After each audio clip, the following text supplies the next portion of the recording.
We finished up the main story of the game, and then got into the extra case, which has some mechanic and stylistic differences from the first 4.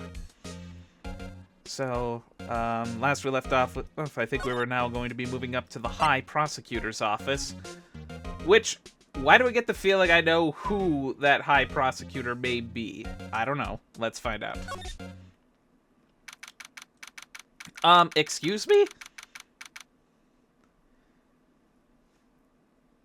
There's a Steel Samurai, a figurine in the background. What else is there?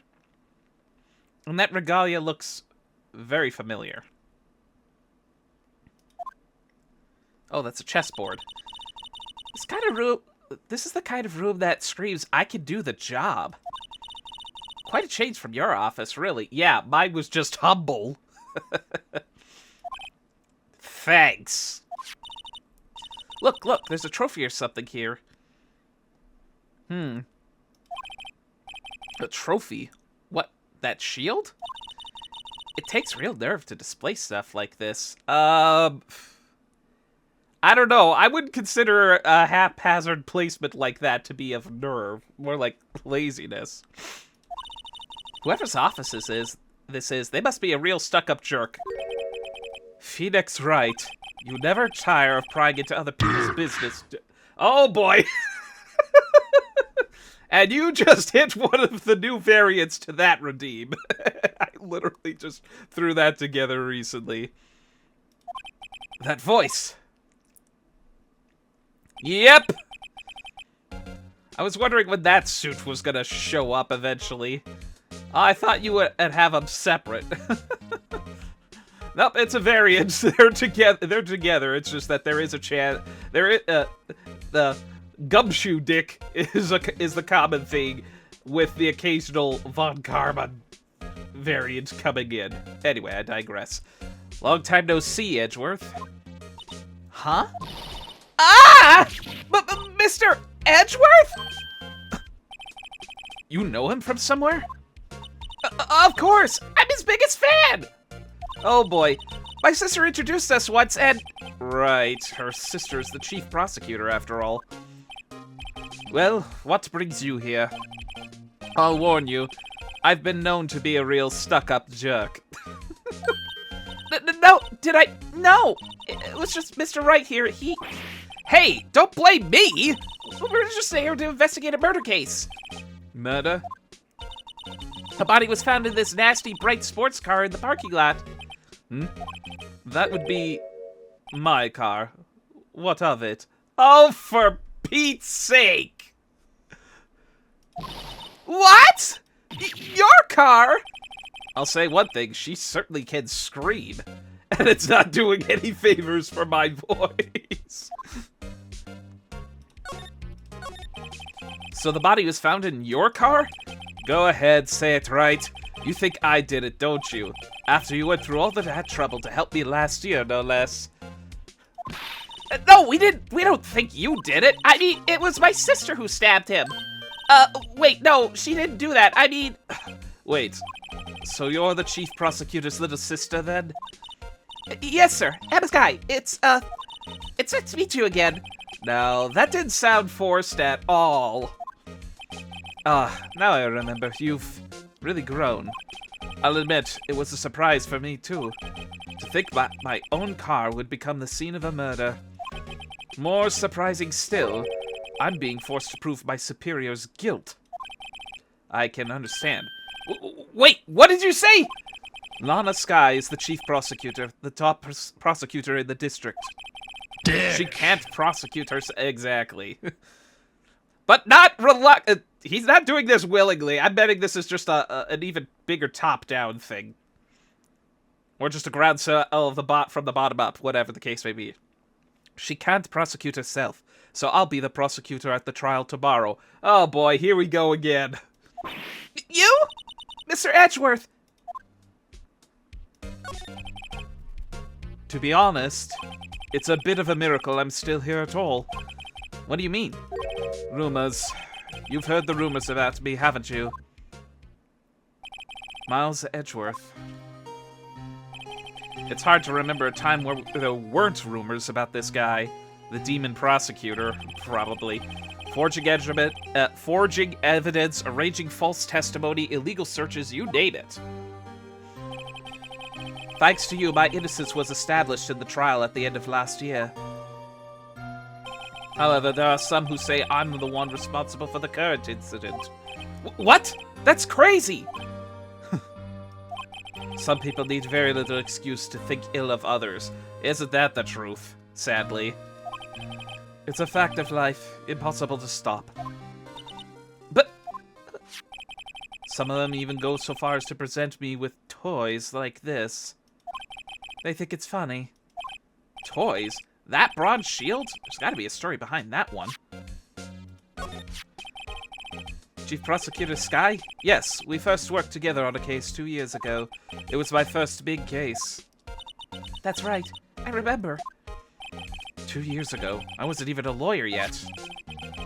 Since then, I always felt that she was looking out for me. It appears I was mistaken.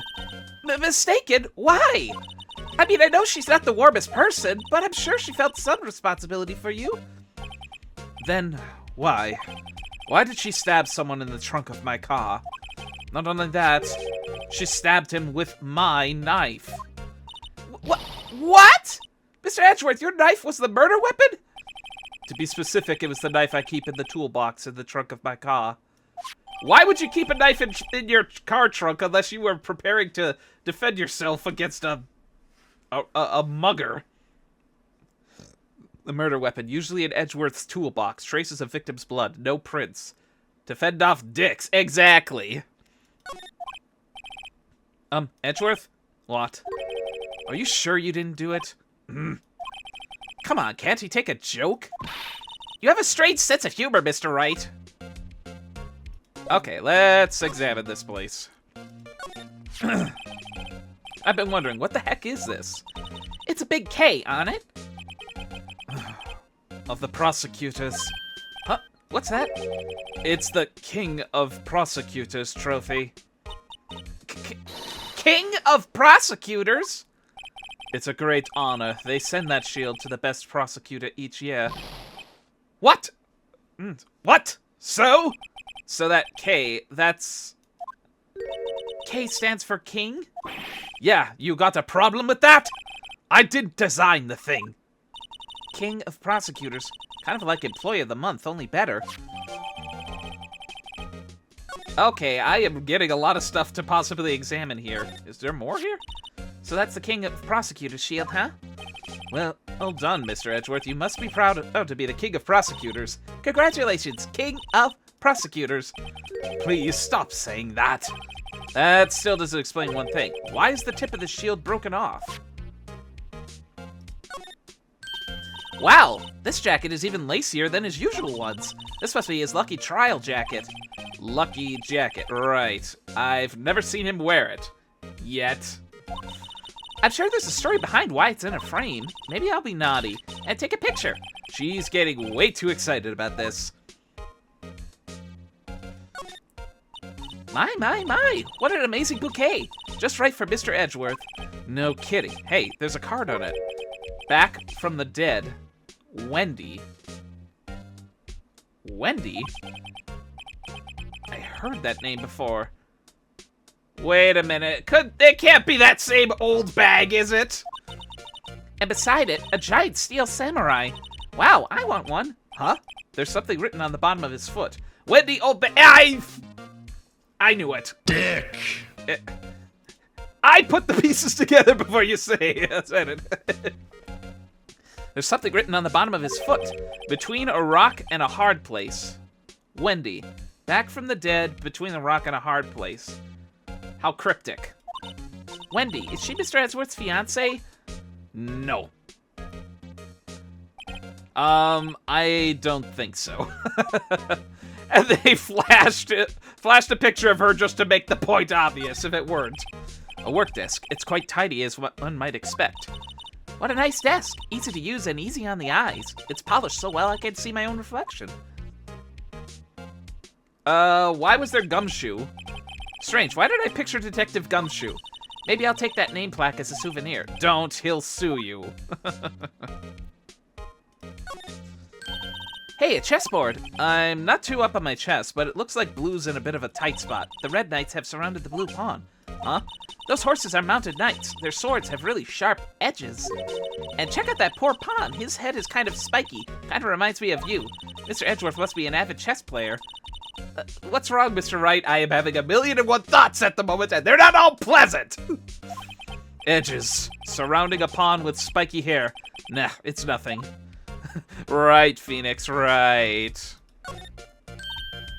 Whoa, these are all case files? They're stacked up to the ceiling. There's even a ladder. Odd. I thought Edgeworth wasn't good with heights. He must have someone get them for him. Strange, why did I picture Detective Gumshoe? What is the connection between the desk and the bookcase? Is it because Gumshoe is so big he could be able to handle this stuff? I don't know.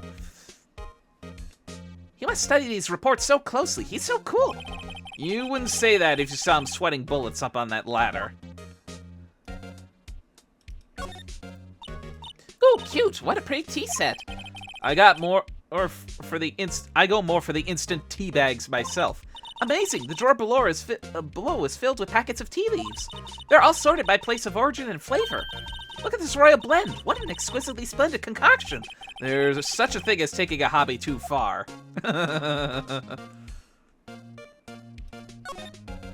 Mr. Edgeworth has such a comfy sofa. Sofas like this make me want to curl up and take a nap. I bet he pores over his case files until the wee hours of the morning. Then he takes off his jacket, rolls up his sleeves, and goes to sleep using his arm as a pillow. I don't believe it. She's actually daydreaming about Edgeworth working. I bet in the morning he has sofa hair and little creases in his cheek from the seams. He's so cool. Sofa hair is cool. Oh boy, how crazy can this get? Whoa, what a view. It must be nice to have an office on the 12th floor. I guess you would feel important. Incidentally, were you to jump out this window, the time until impact with the ground would... Where the heck did this come from? What? Got it! Approximately 3.23 seconds. That's handy to know. Okay, let's take a look at the court record here.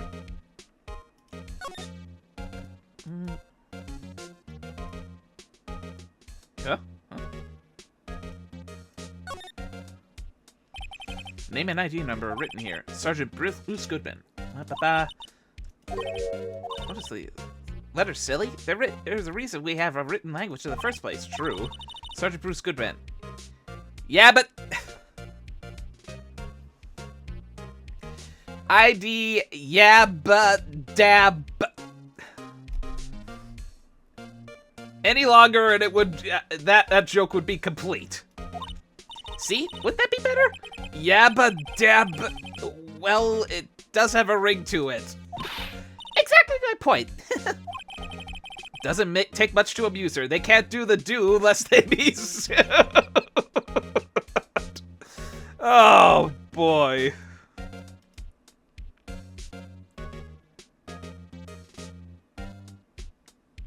Oh, wait a minute. Could I?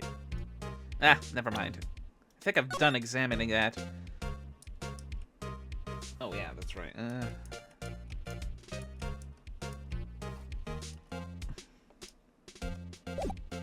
Well, looks like I pretty much examined all there could be of that. Let's take a look at this.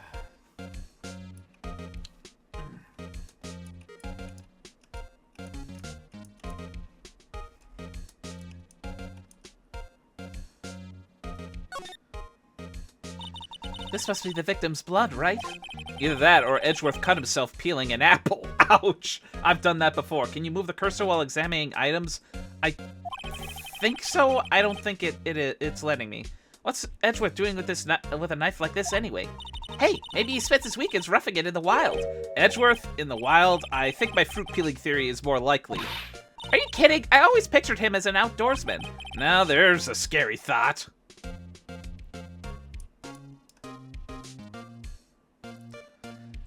No, just clicking and dragging will just let me, like, move the item freely. but it doesn't let me move the magnifying glass. So a little bit of a wonky application of this particular system. So yeah, it looks like it could use improvement. Strange, yeah, indeed. Alright, let's take a look at this thing here. What's this? Hey, check it out! There's a metal plate here. It looks like the names of all the previous recipients are engraved on it. Wow, one guy's listed a bunch of times. Von Karma. I guess he must be a foreigner? Oh boy, if you only knew. Yeah, that's probably it. Well, wherever he's from, he must have been an amazing prosecutor. I'd like to meet this Mr. Von Karma sometime. When she says it, his name does kind of have a ring to it. Trust me, you're better off not knowing.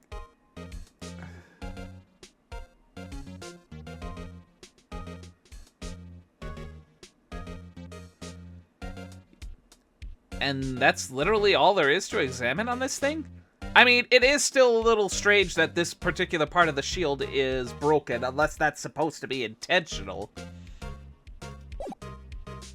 After all prosecutors are basically trying to break through the defense and get a guilty verdict, but that's pretty much all there is to my theory. Alright, looks like we've done as much talking and exploring as we could here.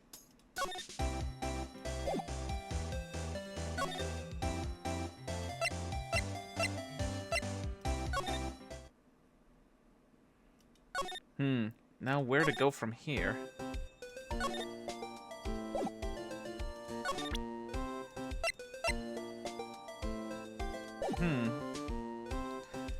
Okay.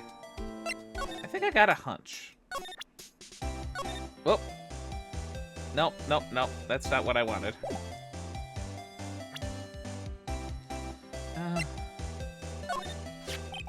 About this card.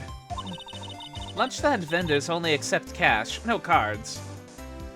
Ugh.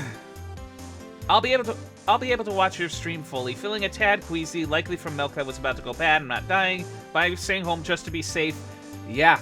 I mean, do take care of yourself first. I mean, I've been on the receiving end of some bad food. Fitting enough that we're talking about the cough. We're talking with the cough-up queen in the midst of this. That's not a payment card, miss. Especially not a card belonging to someone else. No, no, no. This isn't a credit card. It's an ID card. It belongs to a detective. Oh, not that kind of card. It's a paper towel, man. No, no, no, this isn't a credit card, it's an ID card. It belongs to a detective. And you're showing this the lunch lady. Why? That's like showing a fine honeyed ham to a detective. Why do I always feel like I'm being mocked? Okay, I wonder what her thoughts are. Take a look at this. Yes, you said you wanted some hot tea, right? No, thanks. She didn't even look. Oh, no, but thanks. She didn't even look at me. You must have brewed the leaves a long time to get rich flavor like this. We perfuse the leaves with steam before brewing. I knew it, so that's the secret of their aroma. Exquisite. The only thing I'm smelling here is wasted time.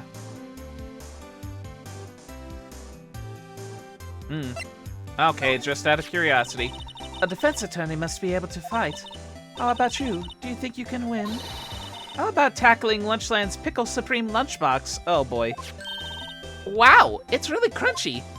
A box of pickles? Kind of a sad lunch if you ask me.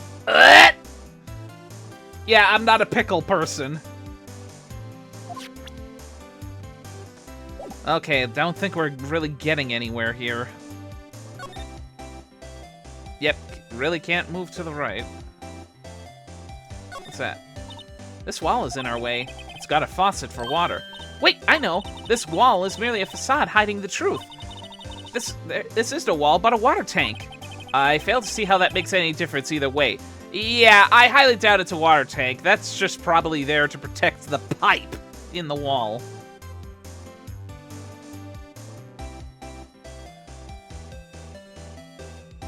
Okay, I'm kind of running out of ideas of where to go from here. Oh boy.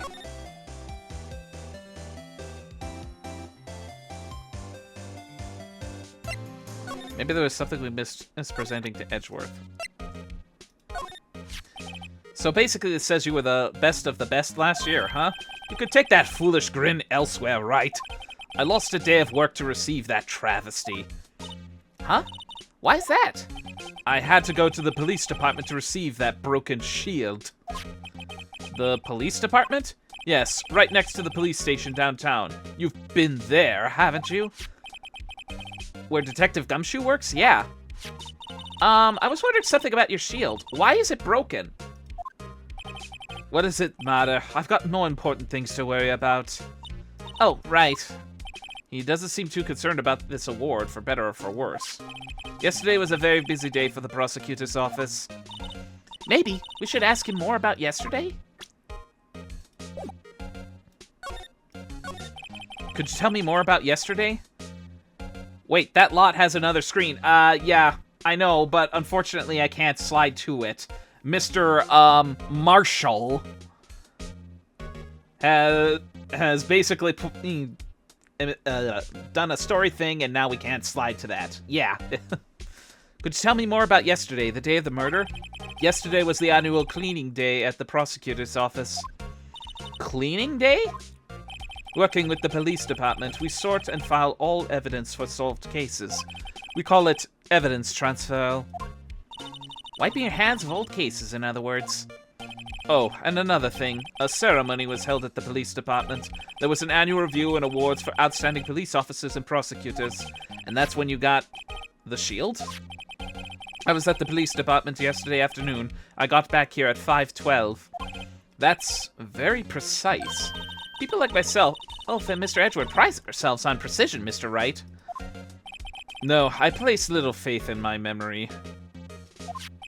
The only thing I trust is solid evidence. Parking stub. Edgeworth's parking stop added to the court record. This is the parking stub from the underground lot. The murder took place around 5:15. So the murder happened right after you got back.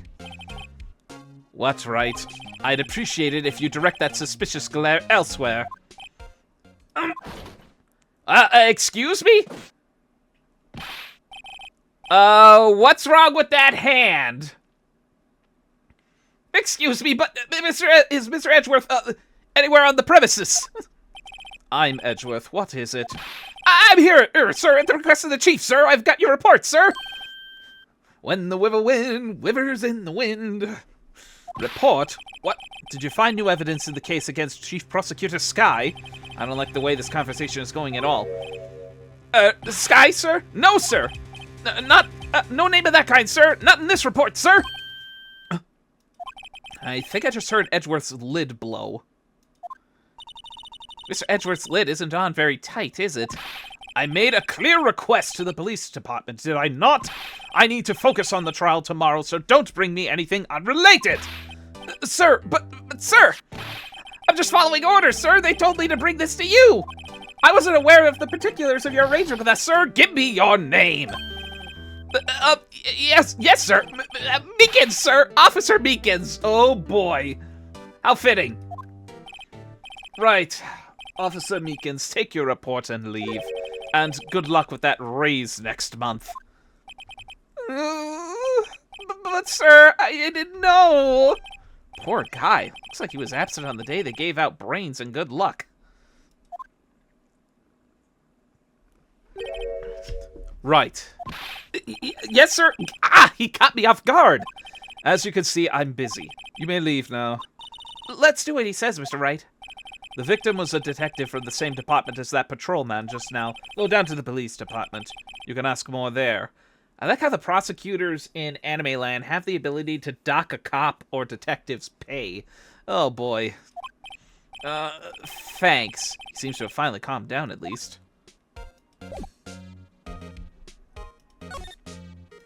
Okay. Now I think we're getting somewhere. And it looks like the quote-unquote badger had an accident at some point. It looks like it was manhandled pretty badly. Whew, we're finally here. Why would they put the police department so far away from the prosecutor's office? Beats me. That took almost 30 minutes by taxi, and traffic wasn't even that bad. The police department, huh? I've only been into the criminal affairs next door. Hold on. What's that?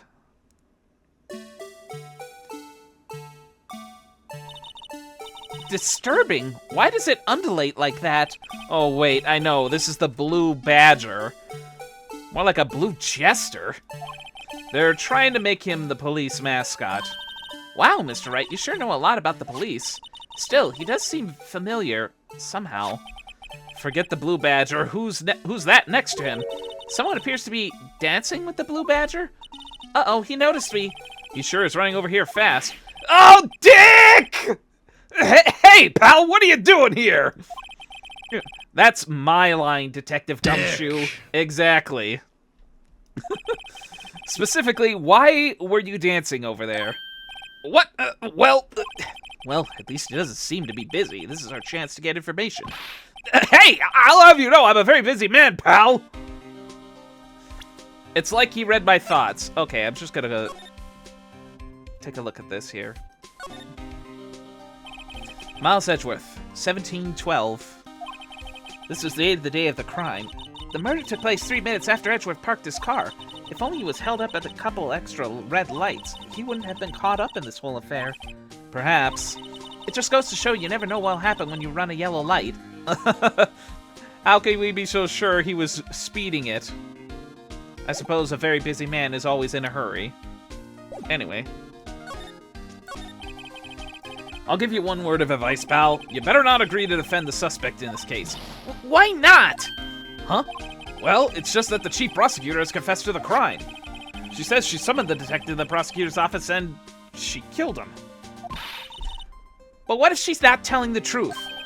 Yes, well, no, come on, pal. There's plenty of evidence against her. But what if the evidence was faked? Hey, pal, can I speak to you for a second? Huh? Me? Why is this little girl so peeved at me? She's a relative of the suspect. She's Lana Sky's sister. Whoa! The chief prosecutor's little sister? Just please investigate this carefully, okay? Scientifically. Yes, sir. Oh, by the way, you might want to keep your voices down. You don't want to be overheard using words like faked. Huh? It's a sensitive issue with us these days. I wonder why. So, what are you doing here, Detective Gumshoe? Me? Oh, well, nothing really. They kicked me out of criminal affairs. Huh? She could scientifically eat my ass. Metaphorically speaking, of course. Detective Gumshoe, what did you do this time? What do you mean, this time? You mean aside from, us using the metal detector instead of using missile or a fishing pole? Then, what happened? I know things are busy right now. I mean, with my sister's case and all. It's true. We've never had a chief prosecutor murder anyone before. Only the highest-ranked people are being led into criminal affairs now. The lowest-ranking guy in this affair is our chief of detectives. They're not letting any of us rank-and-file detectives in at all. None of you? I know this is an important trial, but isn't that a little odd? It's a cover-up. It smells of a cover-up. So anyway, I thought I'd spend the day getting the badger dance down pat. Oh, good grief. What dance? It's just slowly waving in the wind. Much like... much like those, inflatable mascots you see at car lots. Isn't there anything else you could be doing? The chief of police himself is directing this investigation, pal. An officer marshal is assigned to the underground parking lot. Oh, great. Officer Marshall. Now that I think about it, Emma did seem to know that Marshall guy. A patrolman in charge of a crime scene. It's unheard of, pal! The Marshal is a patrolman. No, examine. I always get excited when I come to a police station. Why is that? It just feels like I've jumped into a movie. Huh? You know, with all the police and criminals? Well, I don't know if this is all that exciting. Sure it is. Look at those two officers over there. They're probably talking about the latest bust. Funny, I thought they were talking about the weather. I was wondering about that. What? The Dancing Blue Badger? It's my masterpiece. He made that? Oh boy, that would explain a lot. You made this, Detective Gumshoe? The chief threw together some designs. That's just my thing, pal. Nice work. It's battery powered, so it could go anywhere. There's no switch, so it just dances until the batteries die. You could have said Larry made it, and I'd believe you. You and me both! Poor Boo Bladger fated to dance until he drops. That almost sounds like something out of a fairy tale. Thank you for that hydrate.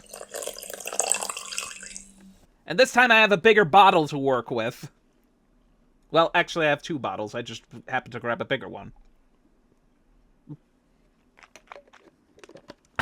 Okay.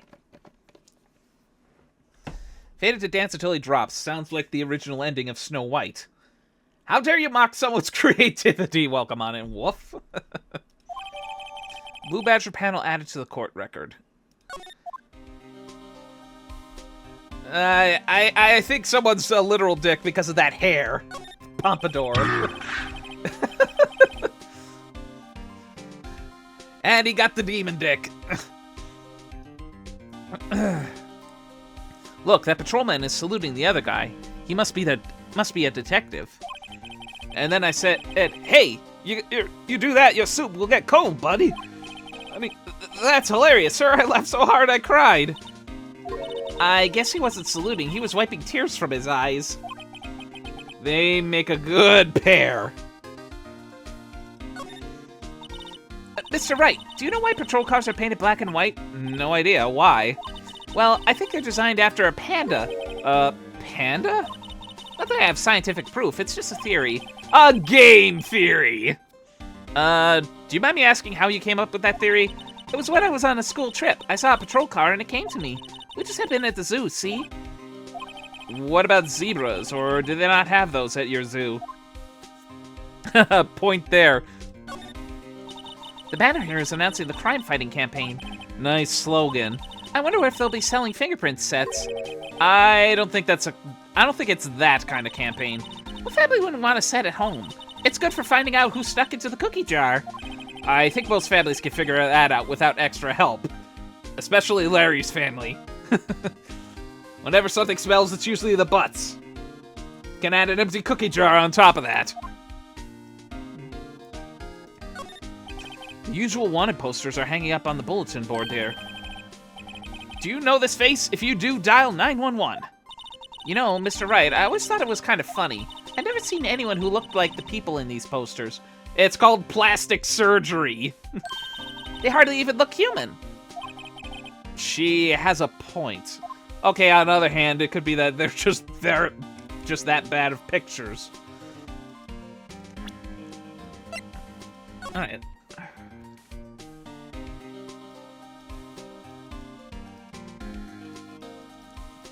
Nothing to look at, nothing to examine, it's just looking at that thing's cold, dead eyes until it dances to death.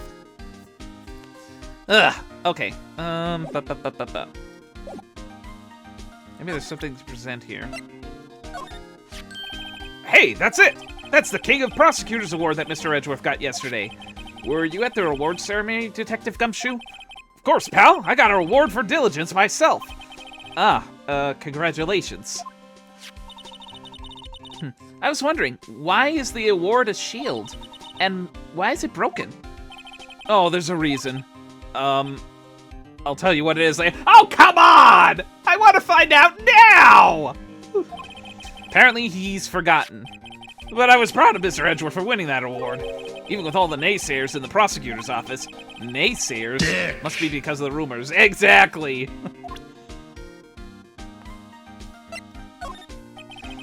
As a detective, I have to keep my mouth shut on that one. I know better than to go blabbing on about things I don't know about. No, I wouldn't want you to do that either. Good. I presented the Blue Badger battle, and he has to keep his mouth shut on that? Really? Okay, what about this? Detective Gumshoe, what can you tell me about this?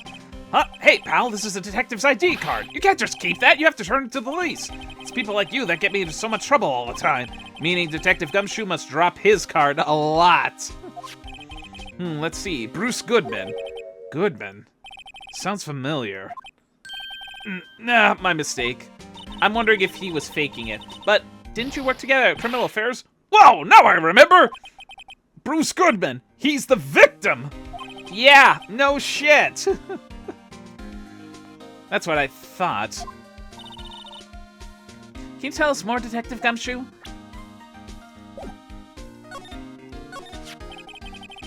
So, this ID card belonged to the victim? He was a detective, like myself.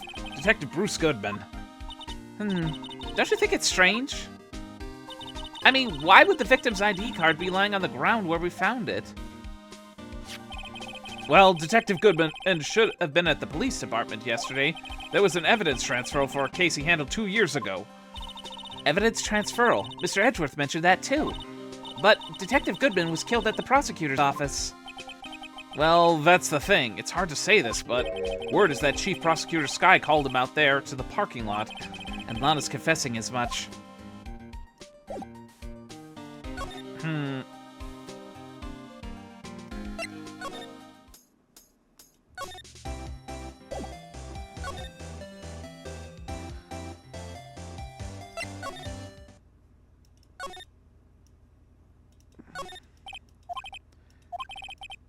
Wait a minute, what was that? He's frozen in fear of the frigid Miss Lana. I'm feeling a bit chilly myself. But she's not even there, she's just standing in the corner. Okay, nothing new yet in here.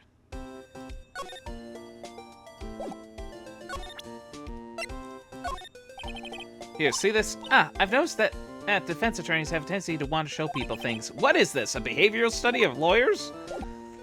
Okay, I don't think there's really much to be had here. Is there something else we could potentially present here?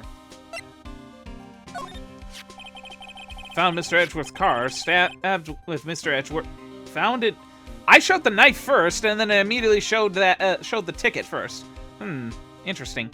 Found in Mr. Edgeworth's car, stabbed with Mr. Edgeworth's knife, huh? What would drive the police chief prosecutor Sky to do such a thing? Wait, I didn't mean, I mean, sure, of course, someone else really did it. Someone who must have a grudge against Mr. Edgeworth. The car and the knife do seem a little too well organized to be a coincidence. Oh boy, I have theories going in my head, and they're not good. Poor Mr. Edgeworth. What could have happened? Well, we'll have to find out a little more about what's going on with Edgeworth. So is it back to the high prosecutor office? Oof, poof, poof. Uh-oh. Edgeworth's gone. Gone. Easy. It's paused so well I can see my... I'd prefer not to have to look at myself while I work. Maybe it's made out of chocolate and its owners took a bite out of it. It appears to be made out of bronze with gold plating. It's not worth much. $70 tops. This girl has a thing about pricing everything, doesn't she? I wonder what the big K means. Mysterious. Well, did she suffer short-term memory loss or something? I'm guessing it's around $5K. I believe that. $5,000? Speaking of which, your suit would be about... that's enough of that. I don't need my life appraised, thank you very much. Hey, a chessboard. I'm not too up on my red knights. Is this just a repeat? Oh, boy.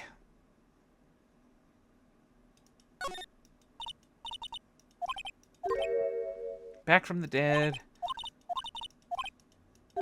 Between a rock and a hard place. Oh, boy. Kind of at a loss for directions here.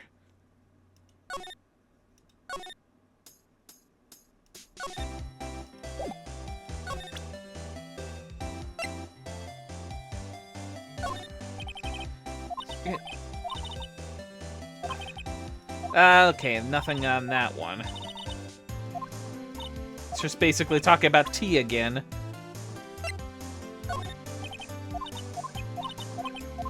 Yeah. I guess when in doubt, present everything and see where you get. It's the tea again. Ugh.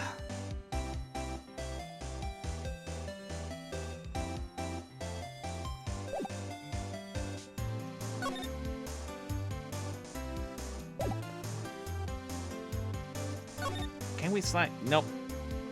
Dang it.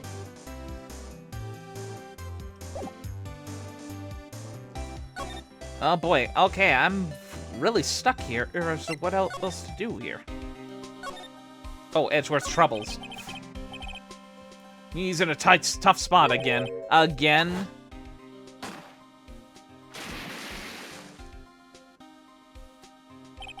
Well, it all started with the murder of that defense attorney, Hammond. But Mr. Edgeworth was found innocent. Listen, pal, there have always been rumors about Edgeworth. Forging evidence, making deals with witnesses, nothing outright, but there were always whispered rumors. Ever since he was accused of murder, no one's whispering. They're practically shouting. But there's no evidence against him. Well, Mr. Edgeworth has always had unusually strong ties to the department higher-ups. It's only natural that people would be suspicious. I had no idea he was under the gun. Figuratively speaking. Anyway, this latest case has started a new rumor. People say the only reason he took this case is because he's aiming for the chief prosecutor position himself. What? But I know the truth, pal. Nobody wants to be the one who has to prosecute the chief prosecutor. Mr. Edgeworth is biting the bullet on this one. He's doing this for all of us. And that's all I know about that. I'm not officially on the case, you know. Thank you. Why aren't you handling the case, Detective Gumshoe? Well, we met the guy who is... What's his name? The guy in the parking lot. That'd be Officer Marshall. He was appointed directly by the chief of police. Officer Marshall. Is he some kind of Wild West sheriff or something? No, Jake Marshall's just a regular officer from West L.A. Ha ha ha! For a moment there, I wasn't sure. Look, pal, I had to make things a little easy. Let me try to make things a little easier for you. Show them this and they'll let you examine the crime scene. Maybe. What? Why is that crossed out? Received from Detective Gumshoe allows Bearer to investigate the crime scene. Now we're getting somewhere. I'd be surprised if this gets us anywhere. Just act like you're supposed to be there. Nobody will look at you twice, pal.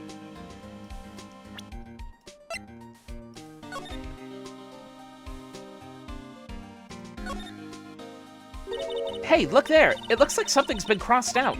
Maybe it was a letter or something to Detective Gumshoe. Let's see. Annual bonus, $20. I think a couple of zeros are missing? No, that sounds about right, at least in that detective's case. Maybe I should rethink my career as an investigator. Oh, annual bonus of $20. Poor Dick, indeed. I shouldn't be one to laugh at it because there's been times where I've had bonuses over the years at some of my jobs that were just as piddly. All right, now I think now we're on track. Now I think we're gonna get somewhere here. Back to the underground parking lot. Looks like the investigation is still going. I have to be getting back to the shop. Sorry, looks like I'll be stuck in this place till the sun sleeps. I'll see you in my dreams tonight then, baby. Oh, still here? Hello. Oh boy, did I get my voices mixed up? Why the surprise books? Didn't I mention I've got a boyfriend in criminal affairs too? What happened to the security guard? Hey, what's wrong, Bambina? You're looking like a doggy that's lost its herd. Jake Marshall. What a whore! Strange this guy is put in charge of a crime scene. Would you mind reading this for me? What's this? I warn you, fan letters go right into the spittoon. It's a letter of introduction from Detective Gumshoe. May we investigate? Gumshoe? Ah, that old cow dog. He's holding a birthday party or something. Huh? Look where it should say letter of introduction. It says invitation. I think he just miswrote it. Wait, why am I getting all defensive here? No worries, this proves it's from Detective Gumshoe better than a blood test. Guess I better let you in, then. Thank you, Officer Marshall. Oh, that's right, he's a patrolman, not a detective. Which reminds me...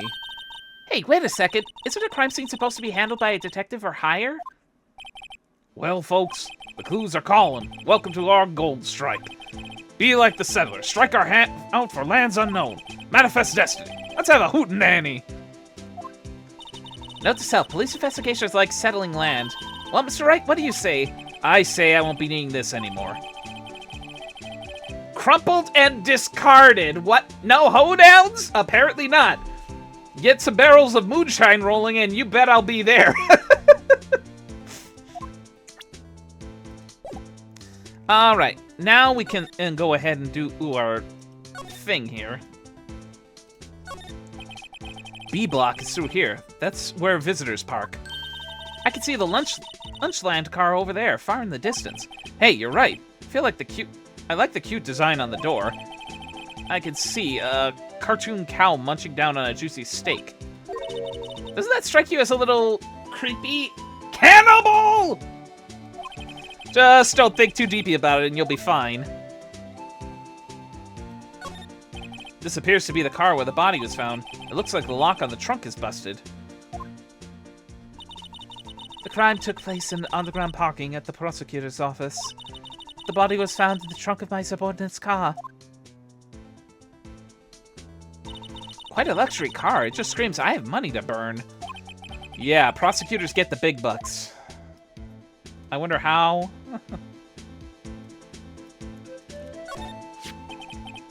What's this? Looks like a note of some sort. 6/7/5, December 2nd. Goodman is written on there. What is that? It's like supposed to be some piece of personal office stationery or something? Look, something's written on it. See this? There's a name printed on the paper above that. Goodman. Maybe it fell out of his pocket when he was killed. Well, so what does it mean, Mr. Wright? How am I supposed to know? Note to self, for detective reason, go to Edgeworth, not Wright. I'm sure Edgeworth wouldn't know what it means either.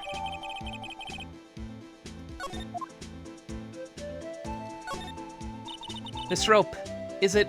Yep, they laid it in the outline of the victim's body. So, wait, the victim must have died when the killer closed the trunk on him. You have got to be the only person I know that would come to that conclusion.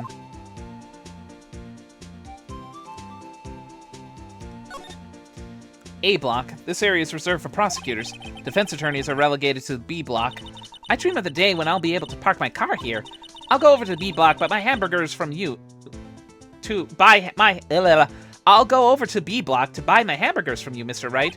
I'm not planning on giving up my job that soon. Then there's this. This caught my eye immediately, but Marshall, of course. This looks like a cell phone, an old flip phone. Scientific analysis would suggest this belonged to the victim. I can't think of anyone else that it could belong to. What's so scientific about that? Should we check it out? Right, let's check it out.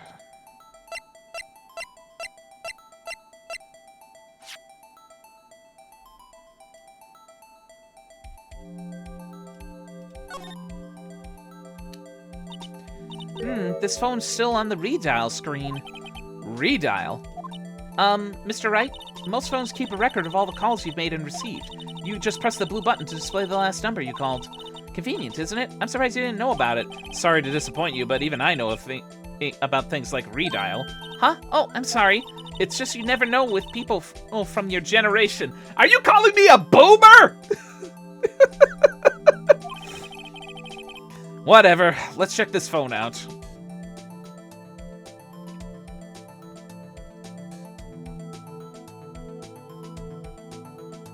I wonder if it would be easier if I... No, just old shut up, Wolf.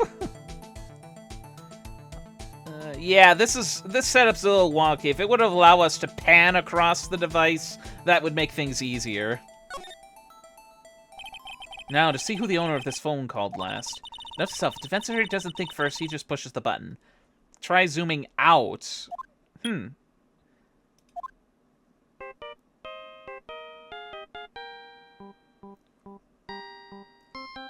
I'm sorry, what? Hey, that song, I know that. Wait a minute, is this the Steel Samurai song? Hey, what's going on over there? Oh, sorry. I see you, partner. You pressed redial on that phone there, did you? Well, yeah. Whose phone is this anyway? It was on the ground over there. Whose is it? That belongs to the chief prospector, Sky. What? It's my sister's? She apparently dropped it when she was taken into custody right after the crime. Give Jake Marshall a Hank Hill voice. Oh, shut the hell up, son. She apparently dropped it when she was taken into custody right after the crime. Look, the last call was made right when the murder occurred.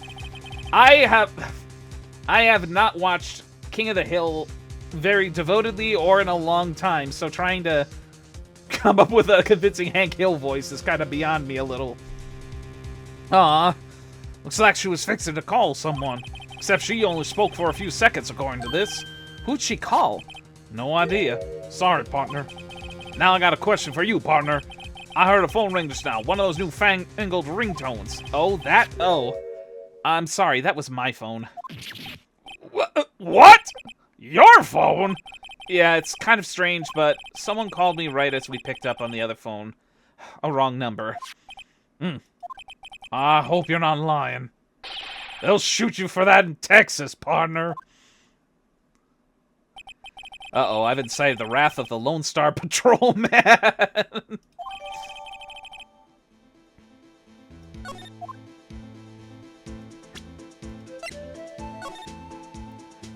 Nope, just the picture. That's all.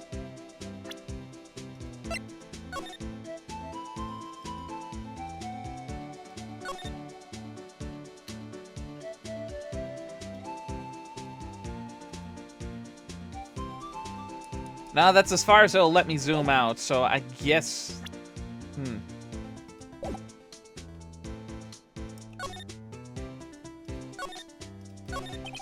Officer Marshall, could you tell us more about the victim? Women always die young. Remember that, partner. Could you be a little more specific? Bruce Goodman, he was a detective, right? Well, aren't you a feisty doggy there now? Detective Goodman was stabbed here at 5:15. Smiling Madonna told me the tale. I'm betting he's referring to Angel. I think he means the witness, Miss Angel Starr. One stab at the chest, a fine piece of work. This here's the autopsy report. About time. Death due to loss of blood, one knife wound, died within an hour and a half of 4... Wait a minute.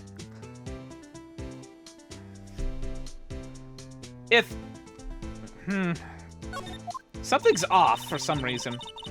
Was my sister involved with the victim in any way? Funny you should mention that, Bambina. Chief Prospector Sky and Detective Goodman had nothing in common at all. Nothing in common? They apparently worked together on a case a few years back, so there's no motive. Goodman wasn't a particularly gifted detective. That's one reason he didn't do much of the work with the Chief Prospector. But my sister called the victim here on the day of the murder, right? Here, to this parking lot? So it seems, like calling an unarmed man to a shootout at high noon.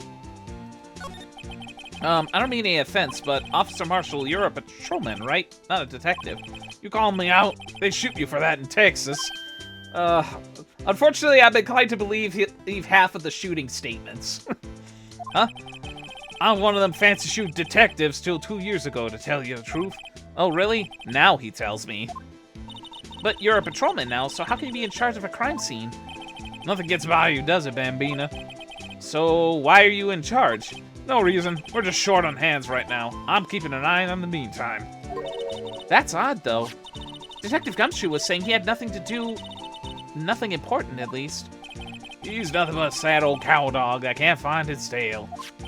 Maybe it's because he runs with that Edgeworth, eh? Edgeworth? That cow dog's been kicked out of this cow run by order of the chief of police. Just that he don't realize it yet. Detective Gumshoe kicked out of the investigation? So there's no connection between Detective Goodman and my sister? That's correct, but there's a gold mine of evidence against her. And the prospector tomorrow is none other than Edgeworth himself. I'm afraid your sister's fate is decided, Bambina. My many condolences. Officer Marshall! Yeah, Bambina? How can you say that? You and my sister, you were... Is there something between this cop and her sister that I don't know about?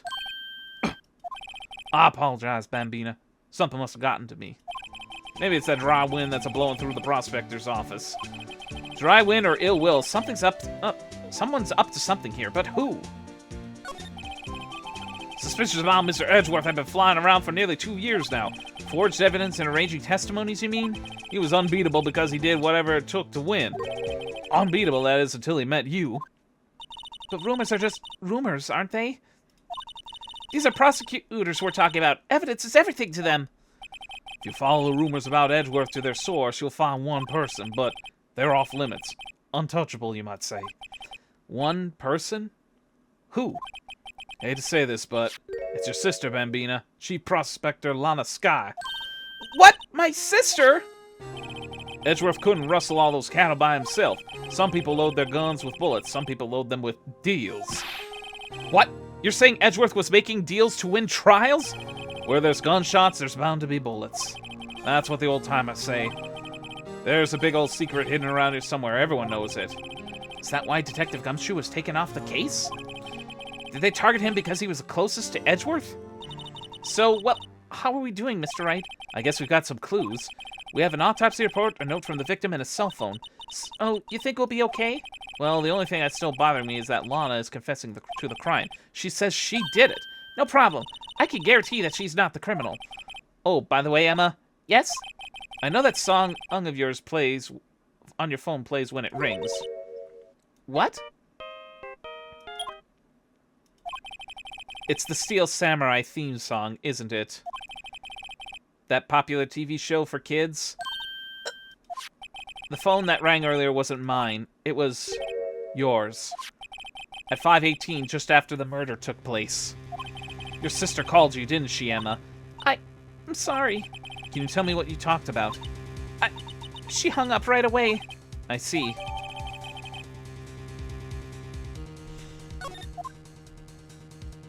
The detective is murdered and the suspect is the top prosecutor in the district. I've got a bad feeling about this. Like, maybe I still don't know everything that went on here. To be continued. Holy moly. So, between last Sunday's stream and now, that whole investigation phase took a whole hour and a half, and we have not even gotten to the trial yet. Oh boy. This is going to be a wild ride. Thank you for that hydrate.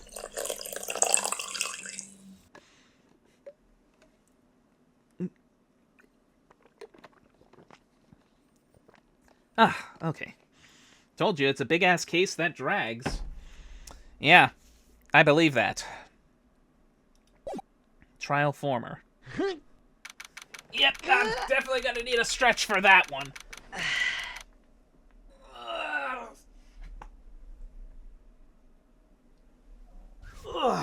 Okay, you got 3 days of searching and 3 days of trial. Oh boy.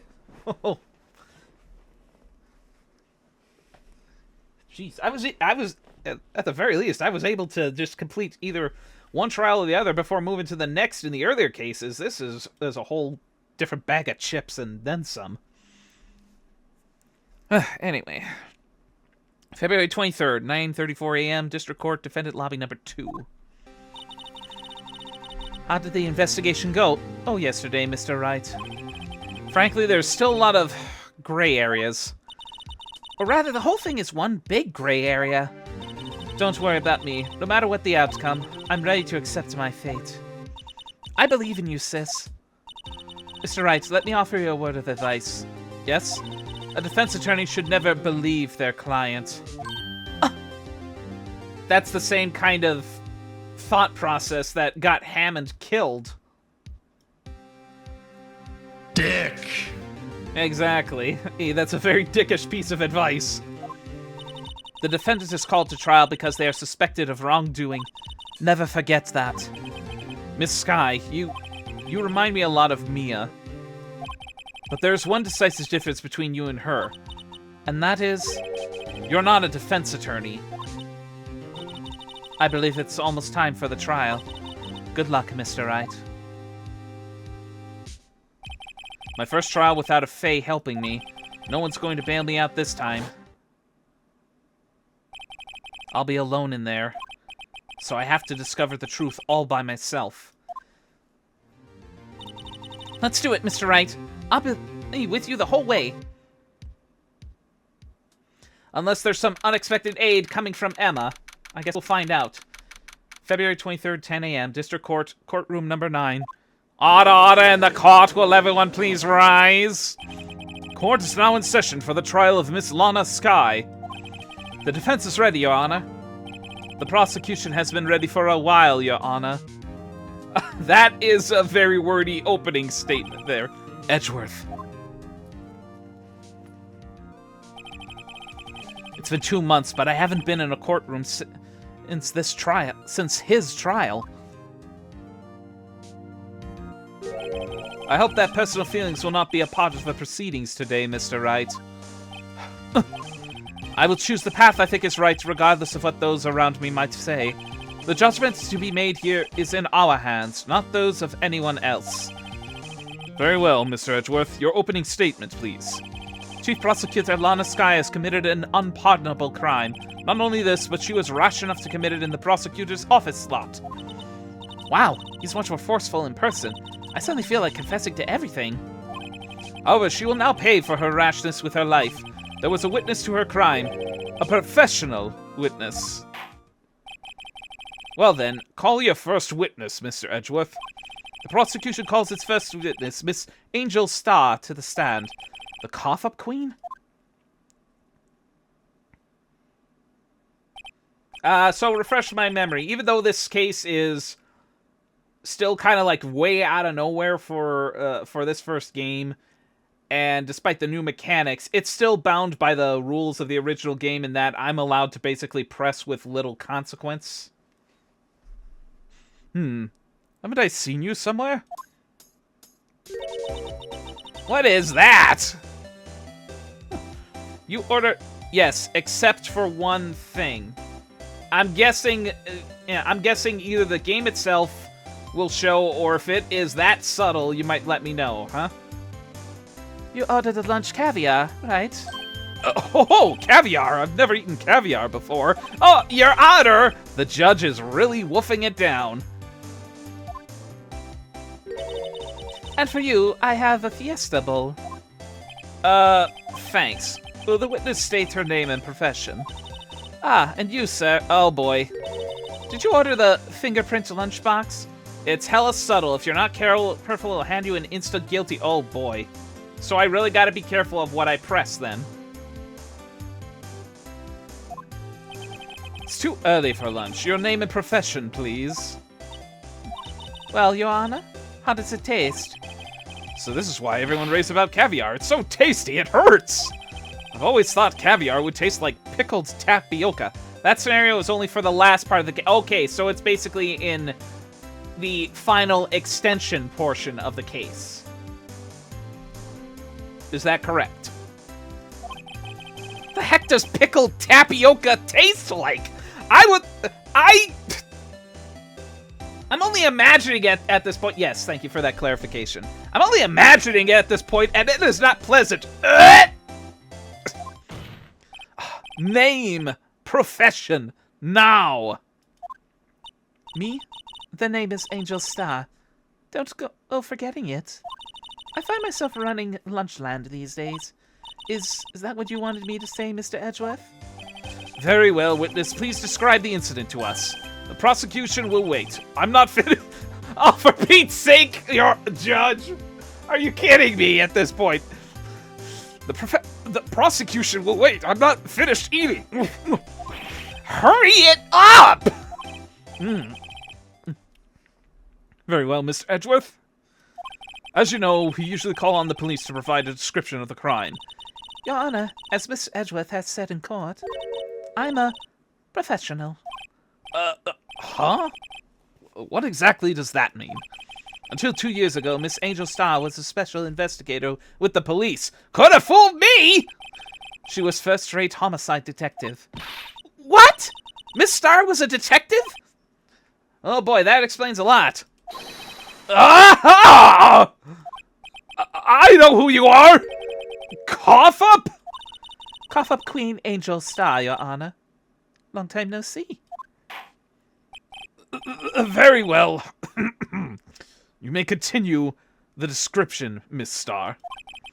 Just who is this lady? If I might have the court's attention over here. I'd imagine Star having a Russian accent. Something... Okay, I don't know how much I could possibly do there. Parking lot at the prosecutor's office is divided into 2 blocks. A block A block is for the prosecutor's office personnel. B block is for visitors and clients. A chain divider separates the 2 blocks. I suppose that's to keep visitors from taking up prosecutor's spaces, yes? The crime took place by a car in the back of A block, in the car's trunk. The killer stabbed the victim with this knife and went to drive the body out. Unfortunately for her, there was a witness, and an arrest was made on the spot. And who was this valiant witness? Why, it was me, Your Honor. Witness, did you see the very moment of the crime? Of course, Your Honor. Immediately after that, I apprehended the chief prosecutor. Seems rather cut and dry, doesn't it? Well, Mr. Wright, I can't agree on principle, Your Honor. It seems that some poor losers are unwilling to accept the truth, Your Honor. Shall I proceed to crush what little hope they have remaining? If you can, then give them your worst, Miss Star. Wait, are they talking about me? About time. Somehow, I always... Oh, Star has those deli donuts on her. Oh, shush. Somehow, I always knew a day like this would come. I was on my way to deliver a lunchbox to my boyfriend when I sensed something. Perhaps it was my finely honed detective's intuition at work. Through the wire fence, I saw the chief prosecutor standing next to a garish car. The chief prosecutor was holding a knife in her right hand. Then she thrust the pointy tip of the knife into Detective Goodman's chest. Bring a lunchbox to your boyfriend. How touching. As you can see, there's no room for doubt.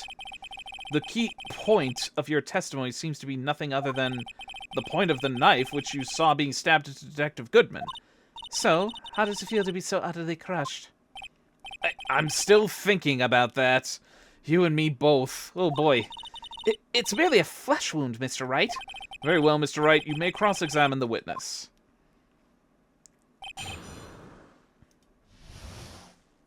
Okay. Deep breaths. Here we go.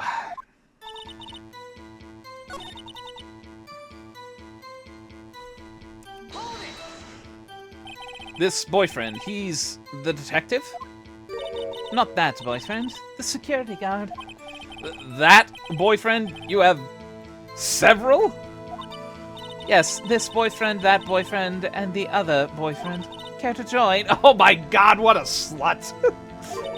The yet another boyfriend proposition is still open for applicants. Dick! Where's Sophia? Where's Sophia when you need her? She could probably do a slut cut more than Miss Star can make cough ups. Applicant. The applicant. What did she say? Prospect application is open and yeah, for everyone, day or night. Note to self: the judge had to think before replying. The security guard room is in the lot in A block. It's up on the 2nd level, so you could see everything from there. That would be the room with the security sign. Incidentally, did you bring your lunchboxes by car? Since I'm a visitor now, I'm parked in B block. So she was in B block when she witnessed the crime. Hold on a moment. Let me look at something here. No, I didn't mean to present that shit. I meant to examine, not... Ah! Gee, oh, shush. No. Okay, let me just check this. But if she was bringing stuff to someone in the security room, she would have had to know she would have had a long way to go to get from B block to the A block.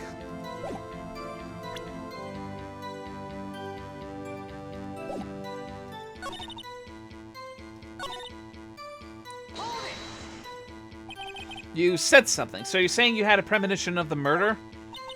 It felt like, how would you say? Oh yes, it was like the feeling you get when you view a pumpkin chock full of seeds. I have no idea what that means. Speaking of a detective's intuition, wasn't the victim Mr. Bruce Goodman also a detective? Yes, well, he was like a young cheese. Young cheese? A pale white cheese, not yet tangy with the experience of the streets. A greenhorn. Then it must be hard yellow and sharp as a tack. Yeah, with the odor of an old cheese to match. Ouch! In any case, there in the lot, I felt something stirring in the back of my mind. Ew, indeed. Not only was that disgusting, that was sharp. That's got a sting.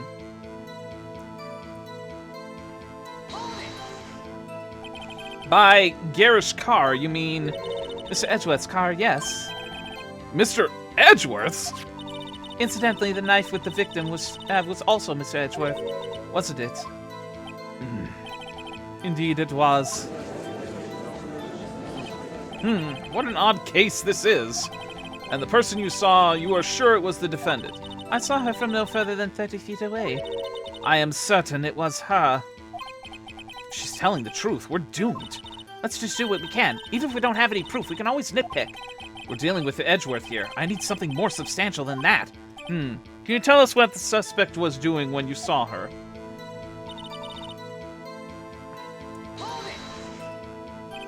Tell me more about this knife that the suspect was carrying.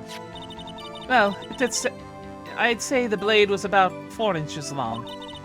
Is that right, Mr. Edgeworth? It's your knife, after all. Yes, that's about right. Prosecutors are, by nature, well-versed in location of a man's vital organs. Oh boy. I'm sure it was easier than boiling an egg for my egg salad surprise set. You can't testify as to her ability to kill an egg. I mean a person. Perhaps the chicken salad set would have been a better metaphor. So the defendant was holding a knife. What then? Then she threw... Tell the court why you didn't try to stop this crime. You did see her raise the knife to strike, no? The defense has a point. Unfortunately, by the time I realized what was going on, it was already too late. Too late? Yes. The next moment, the chief prosecutor brought down the murder weapon. I see. It was only a flesh wound, Mr. Wright. We can take it. You said that before. Anything else?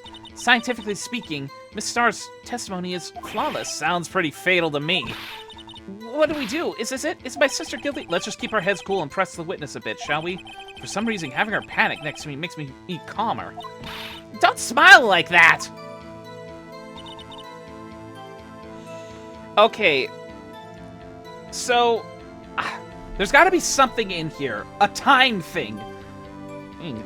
Let's keep pressing. How did you know? I respect the prosecutor's basic abhorrence of crime. Yet their methods are ugly and twisted. Twisted methods will always lead to tragedy. The lunch lady's uniformed opinion is duly noted. Given that they are used to erasing inconvenient evidence at their whim, killing off a detective that knew too much is merely an extension of that. Miss Starr, do you have something informed, not uninformed?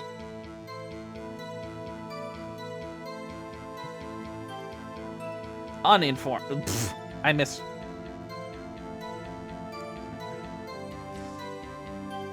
Do you have something personal against prosecutors? I felt that I found my dream job when I became an investigator, and if I hadn't been laid off by those prosecutors over there, I'd still be one. Laid off? She was fired? To me, prosecutors are nothing more than worms. That said, I am a pro, as you know. My testimony is unbiased and flawless. Very well. You may continue, Miss Starr. Okay, something is sticking out here. But what? Chat, you can chime in with a hint. Is there something specific I'm supposed to be looking at?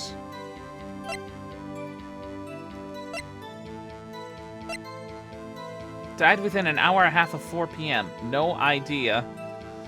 Ugh.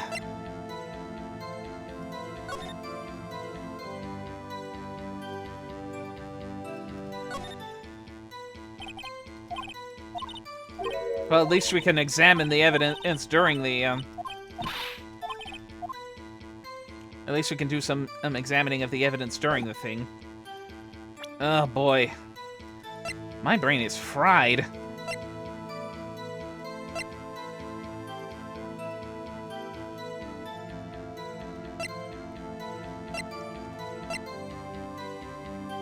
Died within an hour and a half of 4 p.m.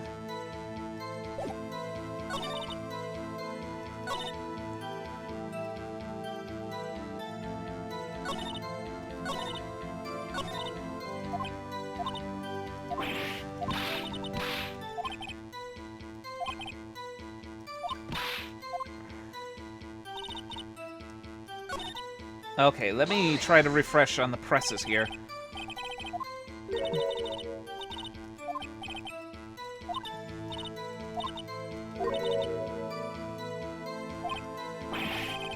I'll stick with the lunches, thanks.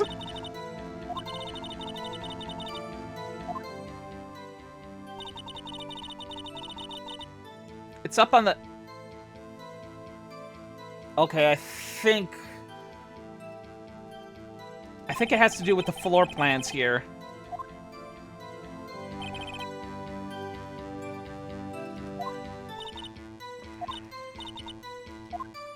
So she was in B block when she witnessed the crime. Okay, hold on. Let me look at the floor plans here.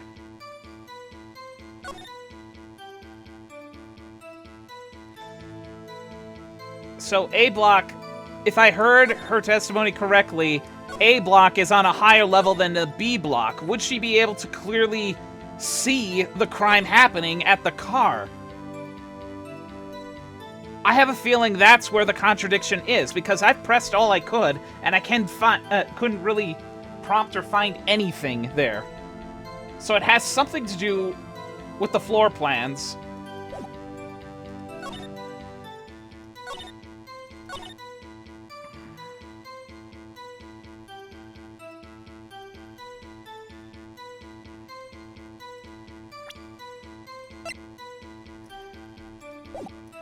Okay, let me see, because I don't want to go... Only the security office is at a high level. Okay, okay, so I misheard that. Only the security office is at a high level, but blocks A and B are at a lower level. Okay, so that shoots down my theory. Oh god, this is really...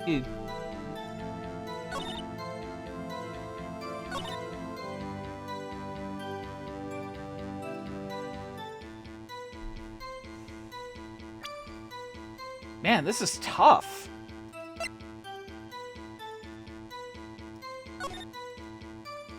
No.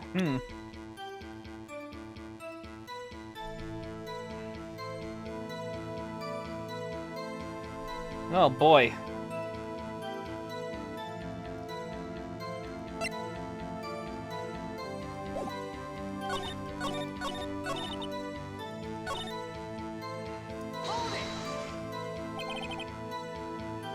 I had a premonition of the murder. It felt like... Oh.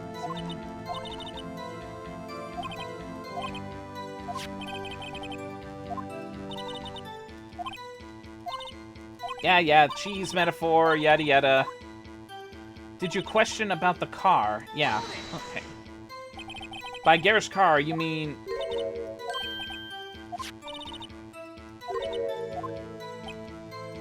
Indeed it was.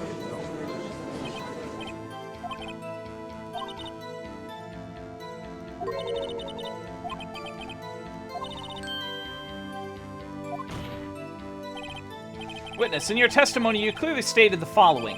Prosecutors are nothing more than worms. Ergo, you are a biased witness. Oh, you might want to keep those silly opinions to yourself in the future, rookie. Huh? Rookie? Unless you're willing to risk the consequences of doubting me? I'll fry you like a fritter. Crispy on the outside, chewy on the inside. Okay, I think Inca was just press there. That was inspiring. I believe I've heard that tagline elsewhere. You could cry plagiarism? I may be relegated to the lowly post of lunch lady, but my instincts are honed. A photograph? You took this? The moment I witnessed the crime, my reflexes took over in step. I took a picture. In fact, one of my lunchboxes is rigged with a camera. I suppose that's more exciting than just hanging it around your neck. Witness, why am I only seeing this photograph just now? You think I'd show it to you, a prosecutor? Think again. My boyfriend works in the photography division of criminal affairs. Well, this is most certainly the defendant.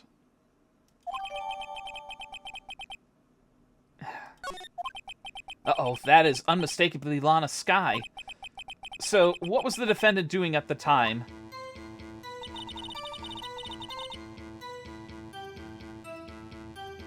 Okay, hold on a moment. Let me look at that picture again.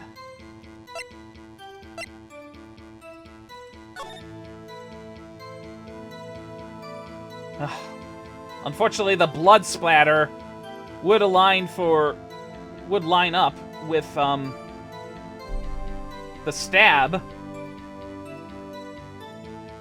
Jesus.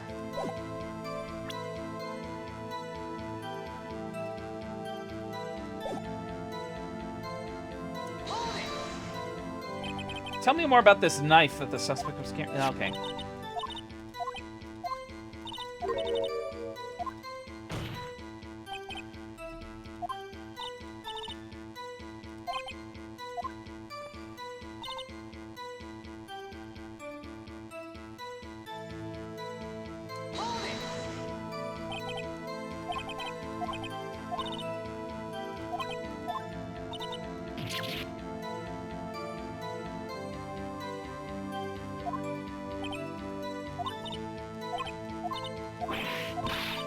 Oh boy, I'm stuck. Chat, you may chime in. I'm pretty much at a loss at this point with an answer. As to what... Maybe if the answer comes to play, I can probably piece it together from there. As to how it fits and why.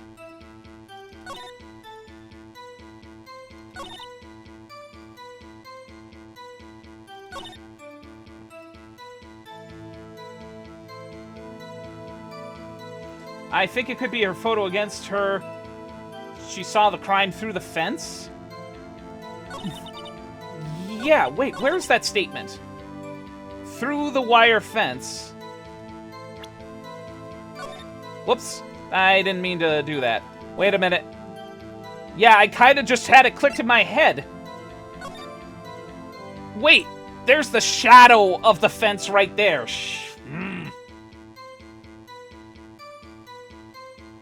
Wait a minute. Let me review her statements. If she had time to...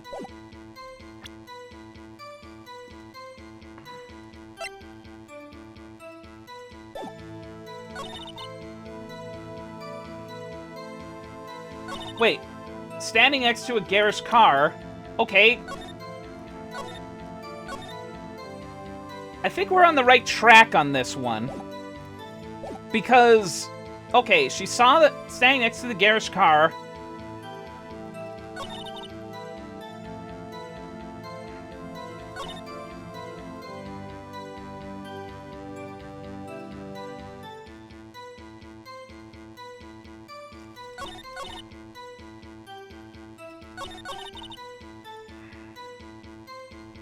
Ah!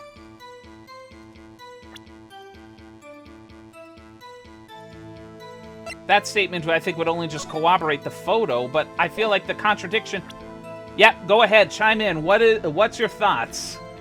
Since we're pretty much in the same boat as this, Miles. The pick was the moment of the crime, but where's the knife? That's probably our contradiction right there. Let's give it a shot. Or in this case, let's take a stab at it, shall we? Bingo! And you witnessed this? You saw Miss Skye stab the victim with the knife. As I've already said, yes. I swear it on my finest salmon swirl lunch. Good grief. I'm sure that is a fine lunch. But isn't that odd? Look at this photograph. This is the photograph you took at the very moment of the crime, is it not? Then why is Miss Sky not holding a knife? Thank you for those pets. I think... Oof. I think I might as well just count that as a brain massage. Holy. Mr. Edgeworth, your thoughts? Objection. That had to be the weakest objection ever, Edgeworth. Yet it was still stronger than your ever-feeble mind, Mr. Wright. What do you mean, Mr. Edgeworth? This photograph was not taken the moment before the stabbing. This was taken from the moment after the stabbing. And how can you tell that? Blood splatter. Huh? See the dark crimson stains on the chief prosecutor's coat? But it's a black and white photograph. Ah, yes, it's hard to tell, but this could be blood. Well, Mr. Wright, I see no problem here. No problem, except you. Mr. Wright, are you going to just sit there and take that kind of abuse? Ugh, you got a better idea? Wait, that contradicts what the witness said in her testimony. Namely, that she took the picture the moment she witnessed the crime. Well, it seems I was slightly unclear. My apologies. That's it? If you run out of lunch, you'll order seconds. Problem solved. If you don't like it, try ordering the jumbo-sized lunch from the get-go. Good advice. I'm sure I understood it, but good advice. I didn't have time to stop her. Prosecutor Sky was cold, calculating, like a robot. She killed without pain or remorse. It was a premeditated murder. Premeditated? How do you know? Look at the chief prosecutor's hands in that photograph. Well, are those gloves? Surgical gloves made of thin rubber, most likely. Why would she have those on? If it was not premeditated, she would not be wearing those gloves. These gloves do seem to tell a tale of premeditation. Premeditated murder. A serious offense. Witness, add this to your testimony. Okay, let's press. What if she was just in the habit of wearing gloves, like driving gloves? The gloves were admitted as evidence when the defendant was arrested. They were rubber gloves of the kind used for autopsies.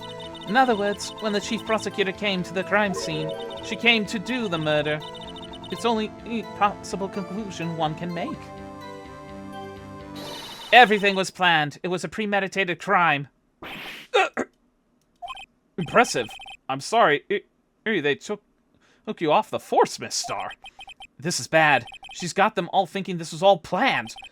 If she can prove this claim, the trial's already over. I've got to think of a way to show that this wasn't premeditated. It's only flesh and white. You can make it. Yeah, you've said that before.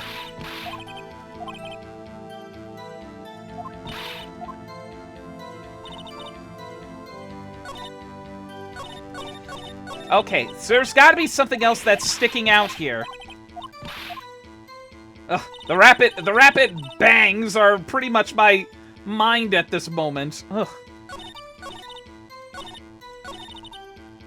Okay, let's take a look at review the evidence here together. No prints, which would match up with the gloves, unfortunately.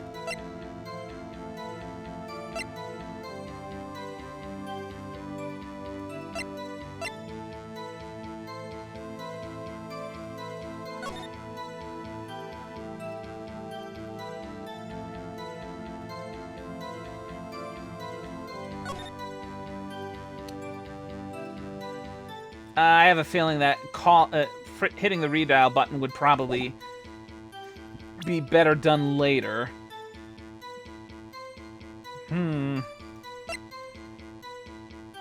Yeah, at this point, it's like, feel free to chime in with potential hints, or if you see something that I'm not seeing at this point, it would be, it is good. Anything would be good at this point.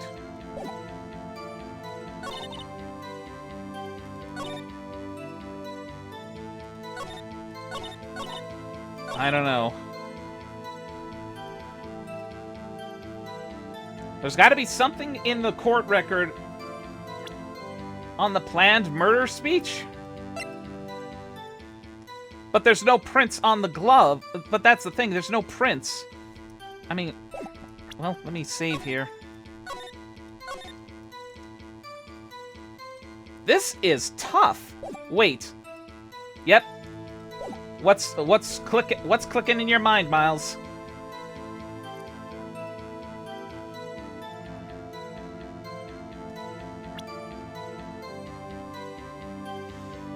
Wait a minute, if the murder was planned, how would she... Wait, the knife came from Edgeworth's car, right? If it was truly pre-planned, she would already have the knife. Yeah, she took it from the car. If it was planned, she wouldn't need to borrow Edgeworth's knife. Exactly!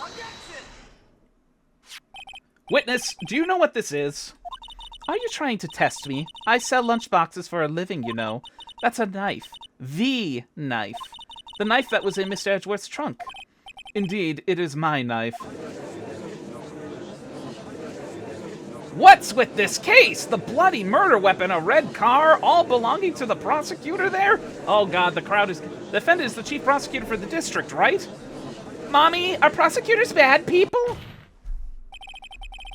The defense has a request. Yeah. So, if it was all pre-planned and she would have already had the knife on hand, she wouldn't have had to have dug it out of the car trunk. We ask that the witness provide an accurate testimony. What's that, rookie? In your testimony, you stated that Lana Skye planned this murder, and that's why she was wearing those special gloves. Seems like a natural conclusion to me. The gloves do indicate planning. However, why would she not also prepare for the most important thing? The murder weapon! Ugh. This knife just happened to be in the trunk of that car. Ladies and gentlemen, if you're going to plan a murder, you don't forget the weapon! Ah! Order! Order! Order! Great, now the tide is turning in our favor. Great show, Mr. Wright. My sister's as good as free. Right. I believe the next lunch you'll be eating is humble pie. Thank you for the pets. What? I hope you weren't deluding yourself into thinking the tide has turned. Not over such a trifling detail. But this shoots a hole in the whole premeditated theory! Bah! The prosecution could care less if it was premeditated or not. The only one who seems to care is that lunch lady over there. The defendant, Lana Skye, murdered a detective with a knife. That is the only thing the prosecution need prove. Nothing else. Very good, Mr. Prosecutor. I suppose you think you're clever now. But you know as well as I do that she planned on killing him. It was planned. If it wasn't, why would she have been wearing... I believe I'd like to hear your testimony again. Witness, please tell us only what you saw, not what you thought. How dare you?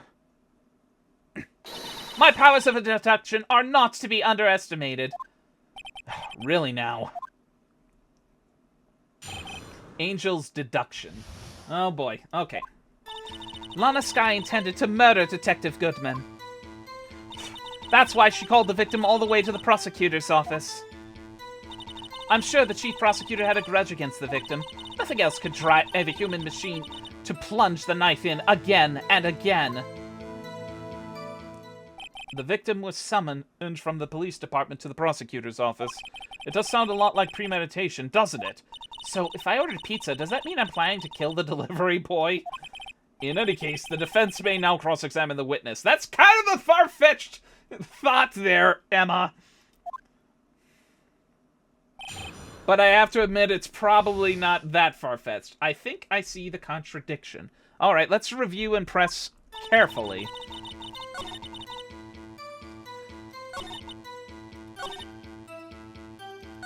Miss Starr has turned out to be as short-tempered as she looked when we met her.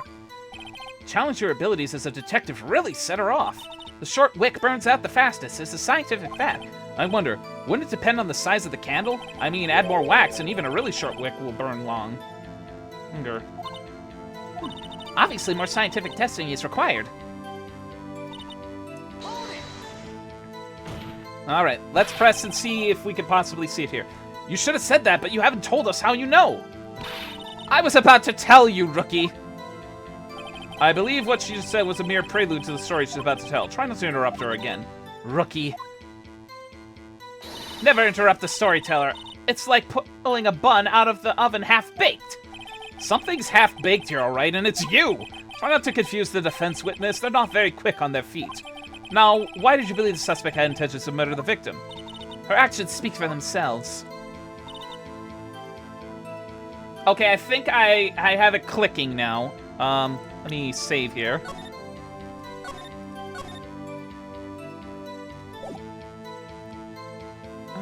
Okay. You have no proof that Miss Sky called him from there.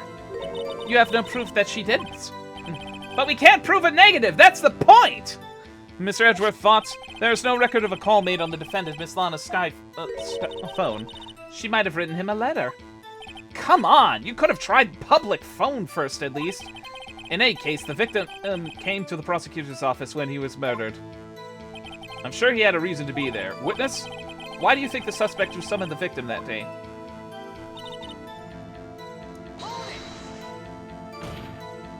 What kind of grudge? Well, I wouldn't know that. Of course you don't. That's because she didn't have a grudge. Rookie. I have a lunchbox here. Now, what's inside? How am I supposed to know? See, we all agree that it's a lunchbox here, but we don't know what's inside. A person's life like a lunchbox with pretzels. Don't you agree? I get it. That's why my lunchbox was so salty. This judge isn't very good with metaphors. The suspect had a grudge against Detective Goodman. Will you tell us your basis for thinking of this? It's simple. Plunge the machine. I think I see the contradiction too. That's a contradiction! Please. Can't you find fault with something of substance, Mr. Wright? Note to self, Mr. Edgeworth's sighs smell like citrus fumes. Excuse me! You say again and again, how many times did you stab him exactly? We often say chop into 1,000 pieces, but we don't actually mean 1,000 pieces. What difference does it make if the deed is done? How come she's getting mad at me? Let's just say she stabbed him several times and leave it at that. Leave it at that? This is a murder case, people! I think I've already got the contradiction. I just need to look at something.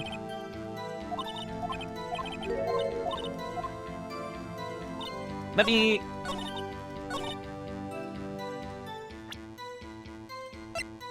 One knife wound! You say she stabbed him again and again, but you couldn't have witnessed that. Are you testing me? Then I'll test you. With my moss surprise. I'm afraid the moss is growing under our feet as we wait, Miss Star. Damn! You're gonna need to go to the spa after that. Thanks for the pets. Definitely gonna have to go to the spa after this one. What do you mean? I shouldn't have to explain this. But take a look. Thanks for that hydrate.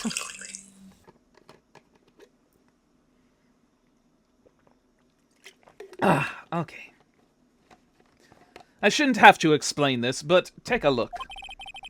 The autopsy report states that the death was due to a loss of blood from one stab wound. Aha! You're right!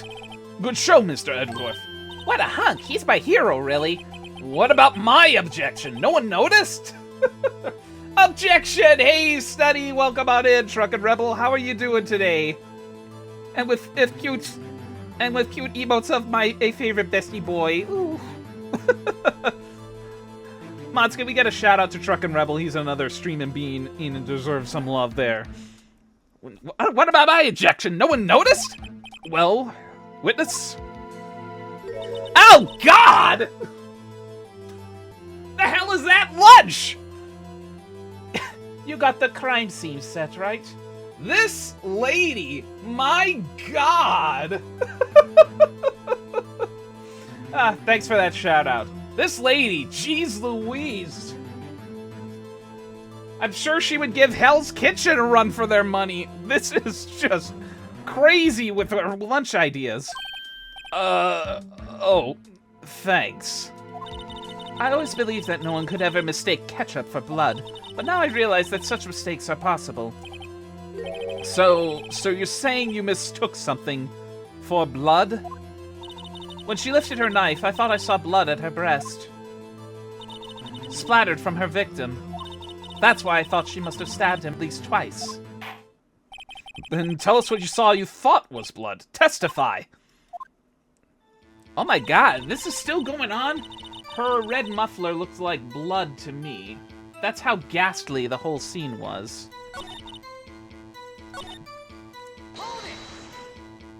Her red muffler? My thoughts exactly. Chad, how you all doing? Yeah, Chad, how are you all doing? I'm called out of work. Yeah, Miles was feeling under the weather, and I hope he rebounds quick enough. Ironically, during a case where we're talking about food that makes people cough up. Her red muffler. Yes, like a scarf. The chief prosecutor always wears one around her neck. I wish I could call out for 60 years. Uh-huh. Don't we all? So she could easily be hanged at a moment's notice, I suppose. She's right. Miss Sky was wearing a red scarf, wasn't she? But wait, isn't it odd that you mistook that for splattered blood? Well, people often mistake my beard for a bib. For a bib?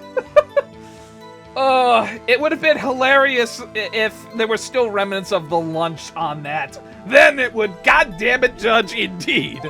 A judge with a bib. That's why this place feels so much like kindergarten sometimes. Was she wearing that in the photo? My thoughts exactly. I do think I saw traces of blood on her chest. However, the autopsy report is clear on this matter. There was only one knife wound. Apparently, Miss Starr isn't entirely sure of her own testimony. Mr. Wright, this is our chance! Chance for what, I wonder? Miss Starr has turned out to be as short-tempered as she looked when you met her.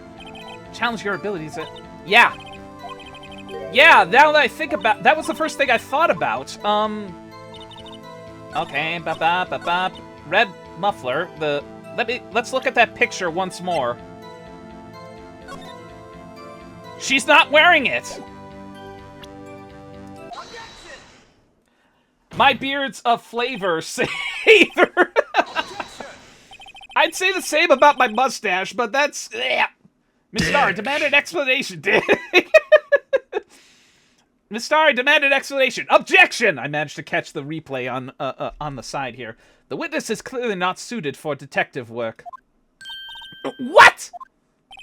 The suspect was not wearing a scarf or muffler of any kind when she stabbed the victim, and you've proved it yourself. With this photograph!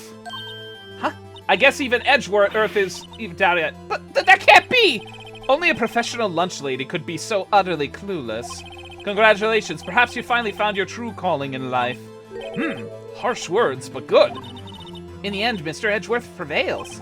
What was my objection? Chopped liver? Exactly! I'm the one that pointed out the contradiction! But there was there a scarf? No, not that, but something red. Really? Well now, where were we? The witness has given us an entertaining interlude, but back to business. What?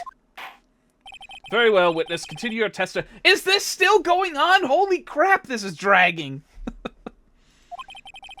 You saw the crime and apprehended the suspect. Tell us about that. Ugh. Very well. I do remember some things accurately, at least. Ultimately, we couldn't shake the most important part of her testimony.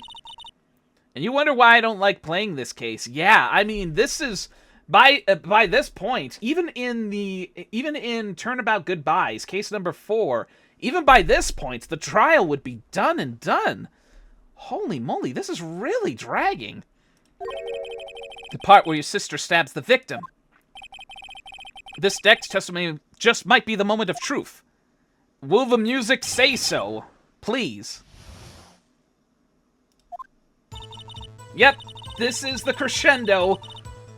After the murder, the suspect attempted to run behind a partition off to her side. I quickly caught her, explained her rights to her, and arrested her on the spot. Ah yes, when I arrested her, she mentioned the muffler. That's what had me confused in my earlier testimony. The chief prosecutor made to escape, but against Angel Starr, her resistance is futile. You're quite determined about this scarf, aren't you? I strike like a snake and bite like a cobra. that's me, Angel Star. Boy, Lucifer would be proud. That wasn't a very good metaphor. First of all, a cobra is a kind of snake. Don't bother me with details unless you want to get bitten. No thanks! A contradiction already. Yeah, I think I got it already too. If she was that quick on her feet, the only way she could have done that is if there was no fence separating them. Sorry, wireless keyboard. Chief Prosecutor tried to resist, but her efforts were in vain. She knocked my hands aside, kicked over an oil drum. An oil drum? Hard to imagine. Oh, she's beautiful, but deadly. A predator, this one. A leopard woman. Arr. Oh, very well, Mr. Wright, your cross-examination, if you will. Okay, let's see here.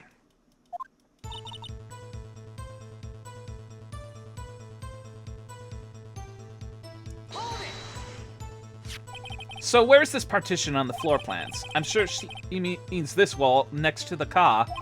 That's right. There was a wall there, about 6 feet high. She's obviously trying to hide herself. Quite a natural thing for a criminal to do. And what did you do then?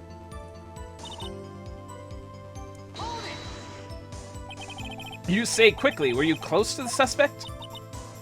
As I just said, I was only 30 feet away from her the whole time. Maybe I should press... Yes, press her. Something's off here. I'd like to see E on the floor plans just to be safe.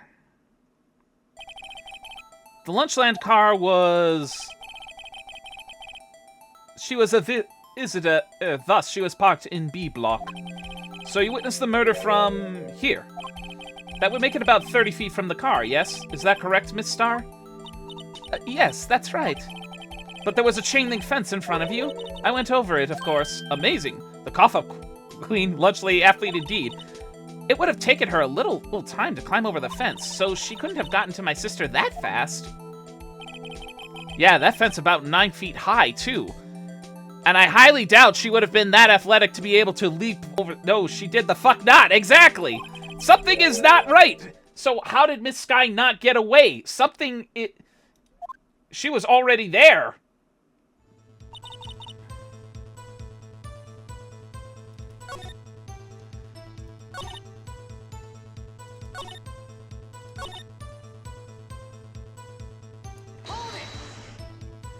She made it to escape. Can you be more specific?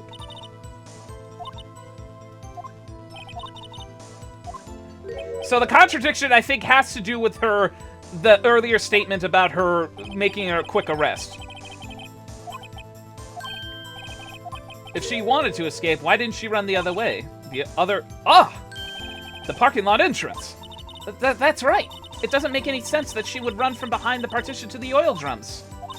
Excellent, more mysteries. I wish we could solve a few before finding more, though. So Miss Sky tried to run. I'm sorry, my sister's so suspicious, Mr. Wright. Not as sorry as I am.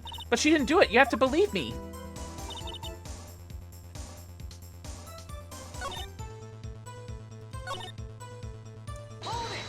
Well, what did she say exactly? Cheeky. Oh, there's word muffler. Just that one word. So, what you heard wasn't the suspect talking to you, but to someone else? Yes, the chief prosecutor was talking on her phone. Her phone? She can't mean... By phone, do you mean this cell phone discovered at the crime scene? Yes, ultimately. Ultimately? My memory is like a salmon heading upstream, you see. No, the court doesn't see, Miss Starr. The chief prosecutor first attempted to use the phone hanging on the wall. On the wall? That's right. Near the car, there was an emergency phone on the wall. Apparently it was out of order. And so she used her cell phone. Indeed, the emergency phone was out of order that day. Good witnessing, witness. Good witnessing? Whatever happened to good testifying? You should, of course, add this to your testimony. The things I do to please this rookie defense attorney.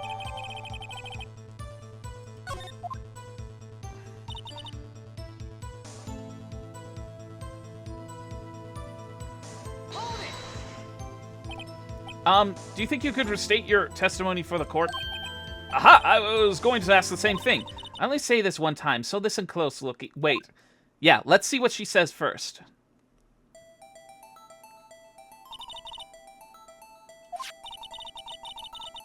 phone on the wall, but it was out of order. So she pulled out her cell phone out of her pocket. How the hell would she be able to hear that from 30 feet? Well, 30 feet away. Add probably 5-10 feet on that. How the hell she would she be able to hear that? Is that what's clicking on your mind, Miles? Yeah, this is your chime-in moment. And during that time, you climbed over the chain link fence. Then, and when I boldly grabbed her arm, the chief prosecutor hung up her phone. And you saw her doing this? Oh, what is it, Mr. Wright? Yeah, I present... How did she see her use the wall phone? Exactly, that ends up contradicting... Where is it? Alright, I feel like the evidence to present the contradiction would be the floor plans because she just mentioned that there was a partition there.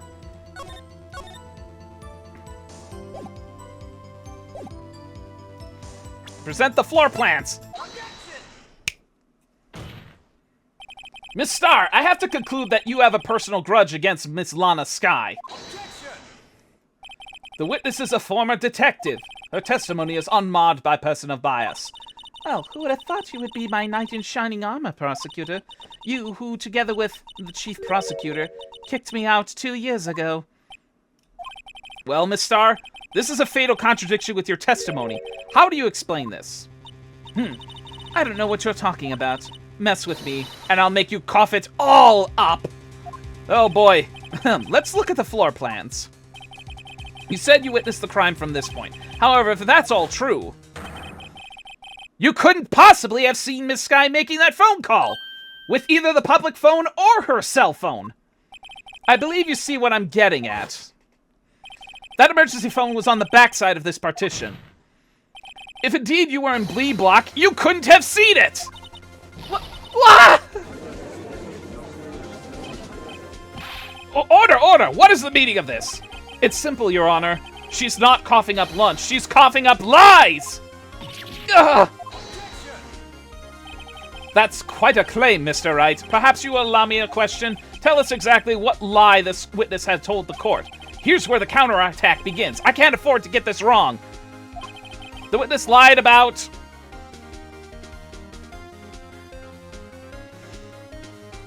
She lied about where she saw it, is what I'm leaning on. Wah! Yep. Why indeed. She's lying about where she saw it. Miss Skye tried to use the emergency phone, but it was out of order. What is significant about this fact? Nothing. Therefore, it would be pointless for Miss Starr to lie about it. Pointless to lie, I see. But I say the witness did actually see Miss Skye using the emergency phone. It would mean Miss Starr witnessed the crime from a different location. Dick. A different location? Thank you for the pets, Wolf. Now that's a pointless lie if I ever heard one. And here we go, lobbing objections like boulders off of a catapult. Before you call my lie pointless, at least let me tell it. Let me ask a question to our clever wordsmith, Mr. Wright. Just where was the witness when she saw the crime? All the testimony we've heard up till now points in one direction. The place from where Miss Starr witnessed this crime was here. It's gotta be, well, it's probably a probably looking in general directions. So it would have to be from somewhere in this direction, I'm guessing.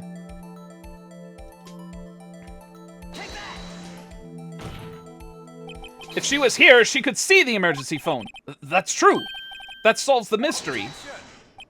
That would allow her to see the emergency phone, yes. But if she was there, she would have been able to arrest her well before she dialed her cell phone. Oh, you doubt my speed? I could run 150 feet in 9 seconds, you know. Is that really that fast? Not as fast as your witty rejoinders. Yes, Your Honor. Okay. I must be on the right track, though, because obviously anything over this way would be pointless. My next guess is the security room. The security office? Yes. This is the only place where she could have been. The security guard room? Indeed, the security guard room in the underground parking lot is well positioned. It's built on the 2nd floor, so you can see the entire lot. She would have been able to see the emergency phone from there. But why there? There are many other places where she could have seen the phone. Not in this case, Your Honor. The witness not being part of the prosecutor's office couldn't park in A block. The only place where she could have seen the crime and the back of the partition is here. I remember in your testimony you said you brought a lunch to your boyfriend in the security guard room, yes? Well, Miss Starr, how many years have I been getting the better of men? To think that the tables could be turned. Today a man has gotten the better of Angel Starr. Order! Order! Witness! What have you done? You used to be a detective. You should know better! I'm not turning back. The guilty will be punished. And I know what I must to make sure I'll do what I must to make sure justice prevails. The guilty. Is she talking about Miss Sky? Mr. Wright, doesn't this strike you as odd? Why did Miss Starr lie? It doesn't make sense. Huh? She could have just said she saw the crime from the security guard station. It wouldn't change anything. Exactly. This photograph tells all. It was the defendant who stabbed the victim. But then who took... But then that raises another question. If she apparently took the picture from there... Itch with a capital B. Yeah. But then that raises a question. If she apparently saw the events from the A block... Okay, let's just review the parking lot.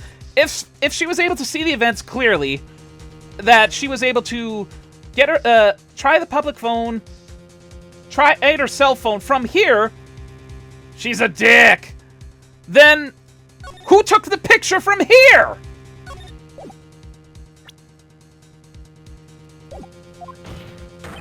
That truth still stands. It still stands? I disagree, Mr. Edgeworth. What? If a witness is found to be guilty of lying, they're guilty of perjury. She knows this. She wouldn't risk that without a good reason. So tell us what her reason was, Mr. Wright. Huh? Me? Who else? Mr. Wright, let's review what we know. Miss Starr witnessed the crime from the security guard station. But she lied and said she saw it from B block. It must make a vital difference, but what? What could change?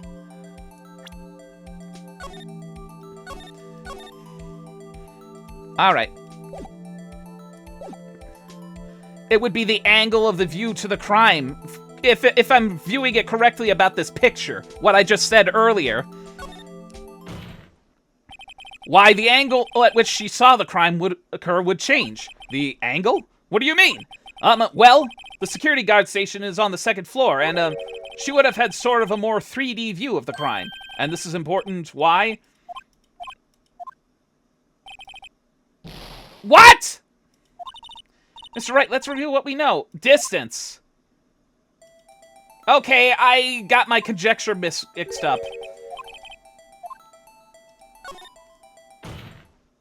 It changes the distance between her and the scene of the crime. My condolences, Mr. Wright, but one look at the floor plans is quite clear. The distance between the scene of the crime and the guard station is 30 feet. I don't see how that would change what we could see. What she saw is not in question here. What matters is the time it would take for her to reach the scene of the crime. Oh, Miss Starr, you witnessed the crime from the security guard station. Now, how long did it take you to go from there to the scene of the crime where you arrested Miss Sky? Well, witness, you... Yes? You ordered the squid wheels, right? Quality of my lunches has gone from low to an edible. I was bringing a PB&J lunch with fresh boysenberry jam to my boyfriend. Boysenberry for the boyfriend. He wasn't in the station, so I waited. I witnessed the crime from the glass-walled station. And before I knew what I was doing, I found myself running towards the scene. But the door was locked. I couldn't open it.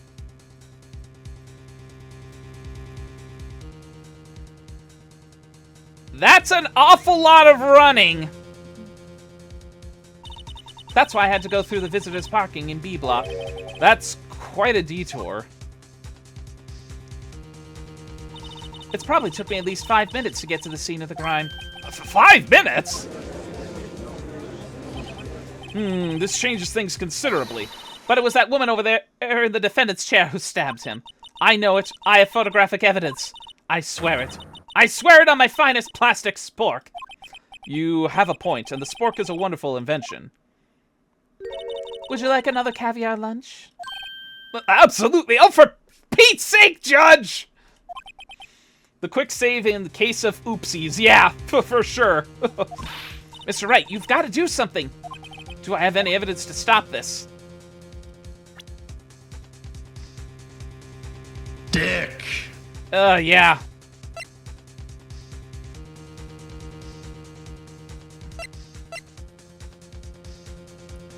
Okay. What are your thoughts, chat? Any hints, any observations you think here? I'm gonna save here while I'm waiting here. I feel like the obvious... Do I have any evidence to stop this? We're down to 2 chances. Let's review the court record. It's got to be something for the time. Objection, of course, yeah. But the question is what? What else? 5 minutes between witnessing of the murder and the arrest. Think about it. You could have made pasta in that amount of time. If you like it al dente, he has a point. Al dente is done in 7 or less minutes, I think. I've got lunchboxes that tie pasta into knots, rookie. A 5-minute blank. Isn't that strange? Strange? If you were a criminal, what would you do with 5 minutes, Your Honor? Well, I guess I'd flee the scene. Hey! Don't get the wrong idea. I didn't kill anyone. We didn't say you did, Your Honor. But if you had the instincts of a killer, you would run. But this time was different. Miss Skye dawdled at the scene of the crime. She even had her picture taken. No true criminal would act that way. It's inconceivable. Yeah! Well then, it seems we've come to the end of this testimony. Finally! Holy crap! The witness has a grudge against the defendant and a blank in her testimony. Mr. Edgeworth, is the next witness ready to go? Unfortunately, I appear to have overestimated this witness on account of her professional history. We did it! We screwed that at can shut, Mr. Wright. That was too close. I'm afraid that the cough-up queen has been dethroned. And with that, court is adjourned. But she's not... Hold it! Mr. Edgeworth, you ordered the squid wheels, right? That's the one she tried to foist off on me! I prefer not to take the defense team's leftovers. Anything else to say? What a dick! I might be able to save you. I have decisive evidence. What was that? Is this another one of her trick lunchboxes? My apologies, but we have no further questions to ask you, Miss Starr. Ah. Is this your jumbo lunchbox? What the hell? Woo-hoo! A triple-decker! Out of the deference to the witness's determination, I'll allow one more testimony. I am really about to scream at this point.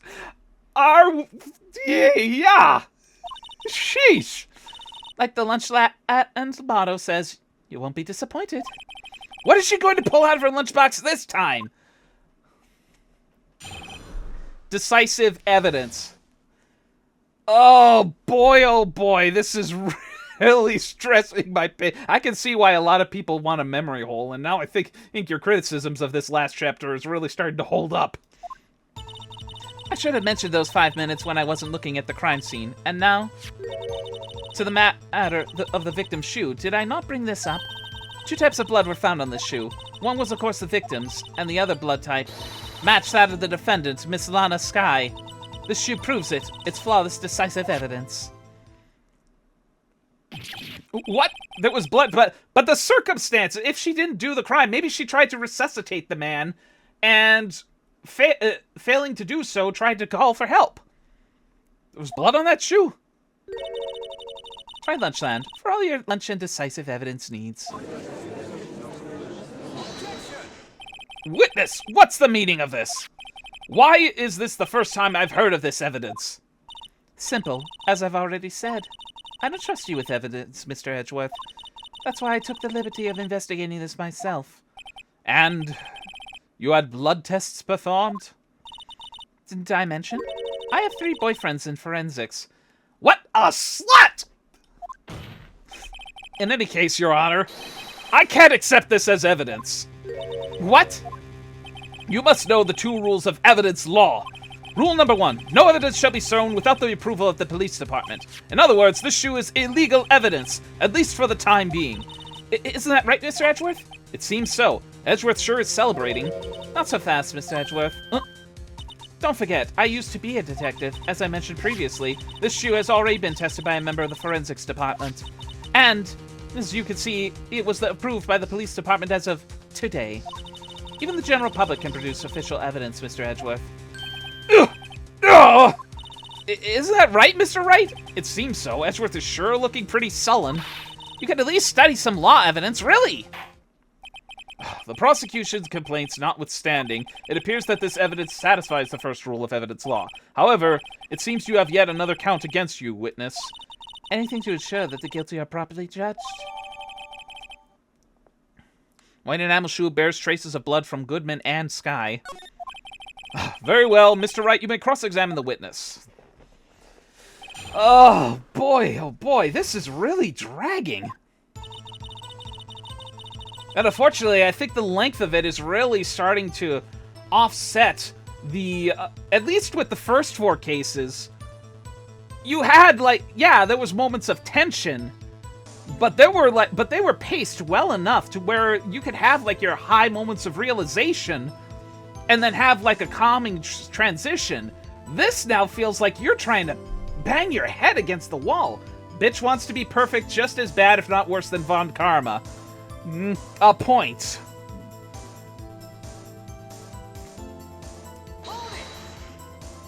Why did you lie about those 5 minutes? I guess you could say I just wanted people to look at the results. The results? How many times do I have to say this? I saw the chief prosecutor stab the victim before my very own eyes. Compared to that, a 5-minute blank means nothing. Then why didn't you just tell the truth? Don't make me laugh. We're dealing with the most untrustworthy of the vile lot known as prosecutors. Falsified evidence, arranged testimonies, erasing and manipulating evidence. When you fight monsters, you need to use every trick in the book. This is when the suspect is admitting she did it? But false testimony is the most despicable crime of all, Miss Starr. Let's just get this over with.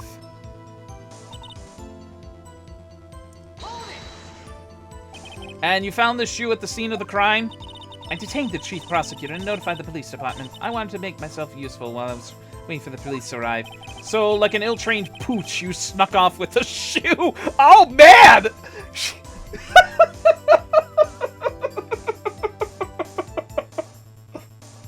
Edgeworth, in a roundabout way, just called her a bitch! I was afraid someone would erase the chief prosecutor's crime. The shoe was my secret weapon, if that should happen. Definitely a see you next Tuesday, exactly. But now I'm kind of hung up on this.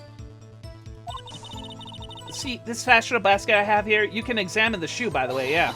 Carries more than lunchboxes, gentlemen. I'm happy for you and your lunchbox bag, really. I know an old bag that would probably assist you with your lunches. In any case, you removed valuable evidence for the scene of the crime. Now tell us what you did next. Okay, I guess before we get too deep into this, let's examine that shoe.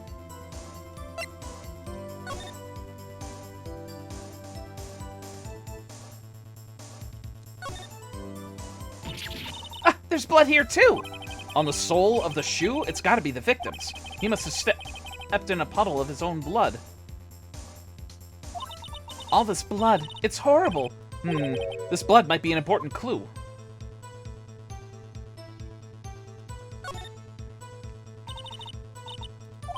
It appears so. Lana's right hand was bandaged when I saw her in jail. She must have cut herself at the time of the crime. Poor sis. Alright.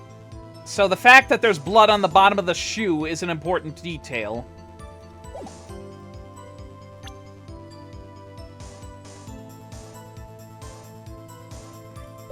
Look, in the shoe? Okay,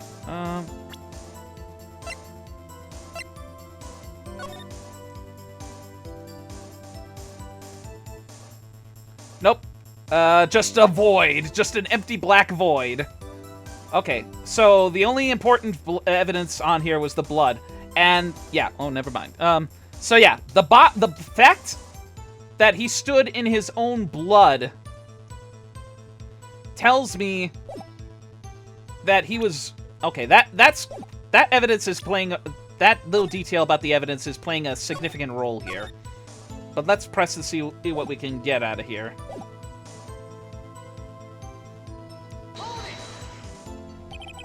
So you brought it to the forensics department. If you're going to submit something as evidence in court, you need it approved. To do that, evidence must be analyzed by a forensics expert. Question the flawless evidence shoe, then. And she got him. Yeah. Okay. I kind of need a receipt. So it's like, this is pretty much my chime in moment for everyone, as it seems like we're all in the same boat and we're thinking through this together. And she got away with her little coup because she used to be a detective. The shoe does appear to have bloodstains on it. Well, the man was stabbed after all. And the blood belonged to the victim, Detective Goodman. As I said, there were 2 types of blood found. Flawless, decisive evidence. All right. Let's go ahead and give that shoe a try. If only for the fact that there's blood on the bottom of it, and see what happens. Nope, that's not it.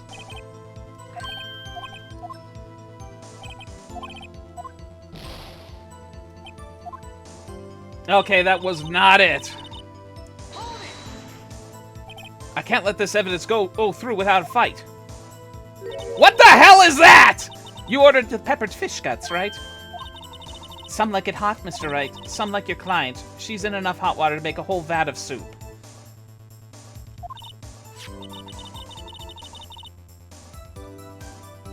Mr. Wright, do you or don't you have a problem with this shoe? A problem? This is critical. What's the problem? There is a problem. If I'm not imagining things, I'd say there's one critical problem with this evidence. A clear contradiction. That glee in your eyes, you're still young, rookie. I'll give you a peppered fish gut now. But you couldn't take the heat, could you? Oh. Look, I'm all for trying exotic things, but this is really taking it too far. Let's hear what Mr. Wright has to say. What is contradictory about the victim's shoe? Show us the problem with the evidence. Alright, so...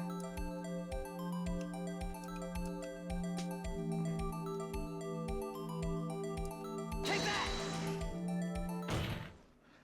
I wonder if you noticed. There's blood on the bottom of this shoe. Don't mess with me, rookie, or it'll be your blood on the bottom of my shoe. Indeed, there's quite a bit of blood on the bottom of the shoe. It makes sense. The victim was stabbed with a knife. What could possibly be contradictory about the blood on the bottom of this shoe? Alright, this is literally down to our last chance here, so we cannot screw this up.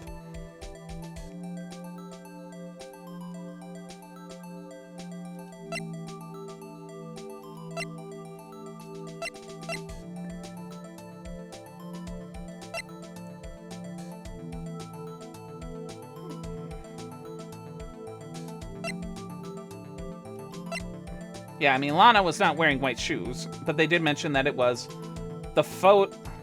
Which photo? This one? The crime photo? Hit him with your mom's hoe. Okay, I can't back out of the save here, so... Okay, so... Ah, damn it. My mind went blank here for a moment. Did they establish that this was apparently Lana's... No. I think it back here. The crime photo.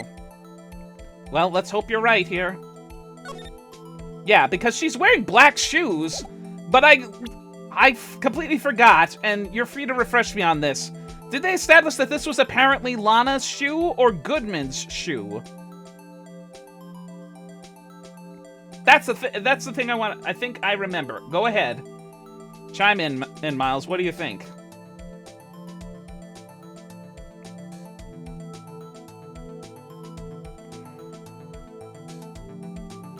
One of the barrels had water and was knocked over. It could have washed some blood off.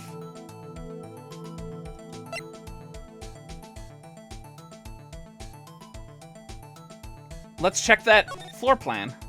Wait a minute. Yeah, but there's no evidence to... there's no evidence mentioning about a water barrel, though.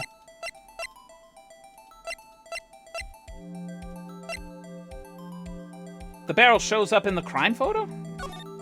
Right. Okay. Now that's a roundabout way of thinking about it. Okay, this is our last shot. Let's give this a whirl. The problem lies in the footprint. The footprint? Note that the bottom of the victim's shoe is covered in blood. Then, isn't it strange? Why weren't there any bloody footprints found by the scene of the crime? Aha! As you can see, there were no traces of any such footprints at the scene of the crime. That contradicts your claim about this shoe. This picture only shows part of the floor, so there could have been bloody footprints. Then where are they, Mr. Edgeworth? Because now I got a moment to save, but now it means I have to do a lot of reloading if we fuck this up. Then where are they, Mr. Edgeworth? Because we checked the scene and found nothing of the sort. Order, order, order! Well, witness? What? Great going, Mr. Wright, but it's true that the lack of a footprint is a contradiction, but then we have to ask why there wasn't a footprint. Oh, that's true. There's a reason. Why is there a footprint? Think, Mr. Wright, think! Hey, I don't know why it's not there. I'm just good at finding contradictions. What? Oh my goodness! Twig! Eee! Welcome on in, Raiders! Twig! How you doing? I was... Chat, can we get a shout out to Twig Otter? He's a good friend of mine. How are you doing, Bede? I was literally going to think about raiding you after I was done, just to say, welcome on home, Twig! Welcome home! Cypress T-Wolf, thanks for the follow. So how was your first stream after moving? For those of you that were hanging around in chat before this raid, Kieran Otter, thank you for the follow. I see. Oh my God, the lines are all coming in. Lester Brandon. Oh, and Lester Brandon 09. Thank you for the follow. Clay Otter. Thanks for the follow. Follower of Aces. Thanks for the follow. Holy moly, what a raid! Exceptionally scuffed. Oh yeah. Oh yeah, I can probably imagine when you're trying to settle in. For those of you who are in the chat before this raid happened, Twig moved from the West Coast and is now in the Midwest. So we got ourselves another Midwest water noodle here. But yeah, he's just getting settled in, and yeah, I would imagine there's going to be a lot of, and we were going to raid you like an hour ago, but then distracted. Oh boy, I would like to see the tape on that one, but yeah, welcome on in, Raiders. And for those of you who don't, the outbreak is strong with this one. Oh boy, yeah, I can see. Yeah, for those of you who are new and don't know me, my name is Stud the Kangaroo. I'm just a casual gamer, Midwestern streamer, and we're just brain farting our way through Ace Attorney. This case is something. East Coast Rise Up. Yes, it's a noodle. It's a water sausage raid from the West. Rise up, defend. Yeah, Odd Brain was strong. Oh boy, but yeah, I can imagine trying to make sure everything gets set up good after moving. Holy moly. But I'm glad. Thank you again so much for that raid. If you have any like post stream care to take care of, thank you for that hydrate, by the way. Please do so. Oh, and take your time. Hi there, Tom. Welcome on and in.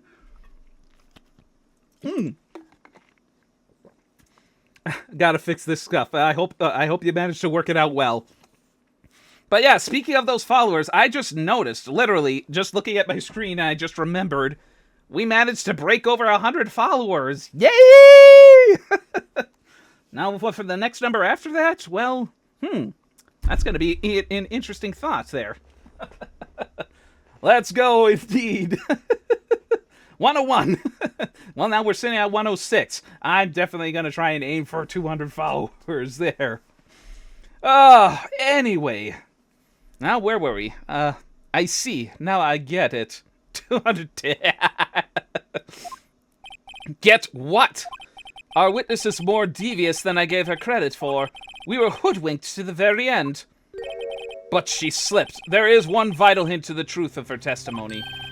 What are you talking about? Think back to when she told us about apprehending the suspect. The chief prosecutor tried to resist, but her efforts were in vain. She knocked my hands aside, kicked over an oil drum. Oh, she's beautiful but deadly. A predator, this one. A leopard woman. Arr. I thought that was a strange thing for a normally cool-headed chief to do. No kidding. Now, witness, allow me to ask a very simple question. This oil drum, was it empty? Oh, that, I'm not sure I like your attitude, Mr. Edgeworth. Though apparently you're not the slowest conveyor belt in the lunchbox factory. Oh boy, the puns on this one. Witness, well, was the oil drum empty? The oil drum kicked over by the chief prosecutor was brimming with water. Water? What does that mean? Still don't get it, Mr. Wright? Do you want to know the reason she knocked it over? The real reason? Oh boy, this is gonna be something here. You don't mean... Yes, the suspect knocked over that oil drum for one reason and one reason alone. To erase the bloodstains that would become evidence against her. Oh boy. That ties things up quite nicely. Does it though? The bloodstains left on the victim's shoes tie her quite clearly to this murder. Then after the deed was done, she knocked over the oil drum to erase the telltale signs. Why, that's a prosecutor's specialty. Erasing evidence. That reminds me, Miss Sky's right hand was hurt. Oh, I thought they knocked it over because they had a cat persona. Yeah. And owning 2 cats myself, I know that. I can't leave any cups of water near Blasting or Tiger. Oh, boy. Yeah, that sounds about right. I kid, of course. Didn't she say she cut herself when she stabbed him? So that's when my sister's blood got on the shoe? Well, I see no reason to prolong this trial. Wait a minute. Hold on. Ah! Those darn kibbies. I just noticed something. If she apparently... What could I do? Your sister has confessed to a crime and she tried to conceal it. But... Enough! There was no need for further debate. The verdict, Your Honor? Very well. But Angel Star is on the prosecution's side. She could have been lying about the water. This court finds the defendant, Miss Lana Sky... Hold it! Little girl, what did you just say? Huh? Me? Did you just say that I, Angel Star, was on the prosecution's side? Well, yeah, you are. You're saying my sister hid evidence by erasing the bloody footprints. Well, I thought you had your fill, but here you are demanding a second helping. Another lunchbox. A lunchbox called evidence. Wait, witness, don't tell me you have something else. Oh my god, how much longer is this going? It feels like torture. The time for deliberations is past. Any further comments and you will be held in contempt of court. Exactly. Your threats don't scare the cough-up queen. Look at this. Photograph? I had it just in case anyone had the gall to suggest that the white shoe didn't belong to the victim. Unfortunately, she really put me in my place on that one with my partial thought earlier. I see no room for error in this evidence. Mr. Wright, wait, look at the asphalt in this photo. Hey, it's clearly wet.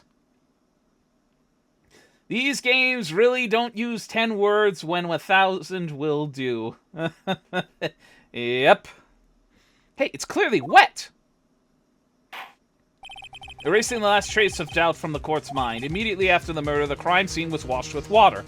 I'm sorry, Mr. Wright. I guess I couldn't help after all.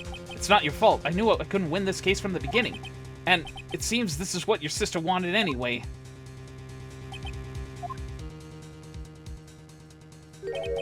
I'm sorry, Mia.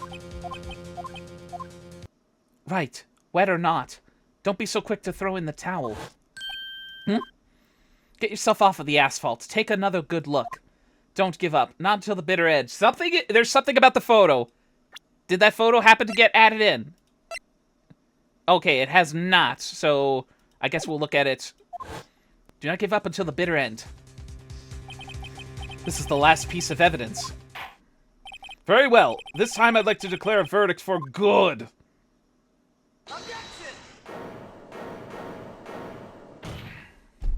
Your Honor, wait. What? Even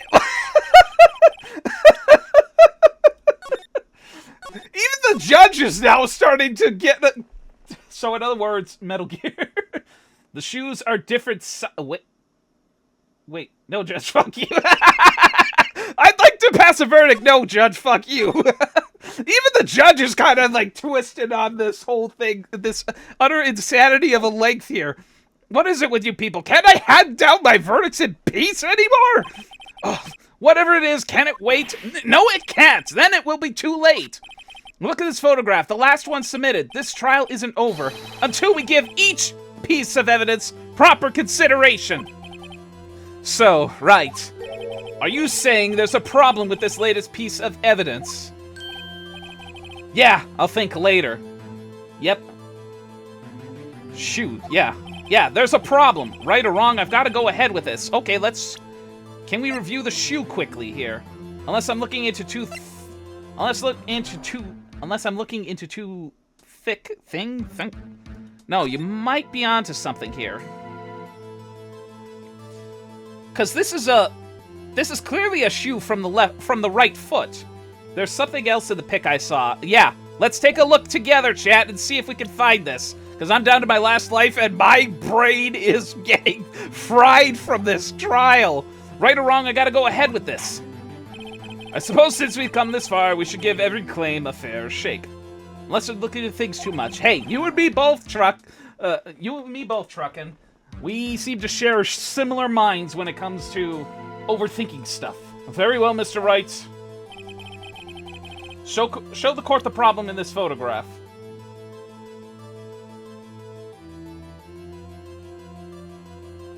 There's something in the muffler! Water is coming from the car. I don't think that's water, but something is coming out of the car. Well, this is it. The problem in this photograph is here. What's this? There's something poking out of the car's muffler. Wait just a moment, Edgeworth. Your Honor, you just said muffler. Metro 1936, thanks for the follow. Welcome on in. However, I see no trace of a muffler or scarf in any kind of photograph. It's talking about the car muffler. Come on, automotive stuff. A muffler is also a part on a car or motorcycle, Your Honor. Just think of it as part of the exhaust system.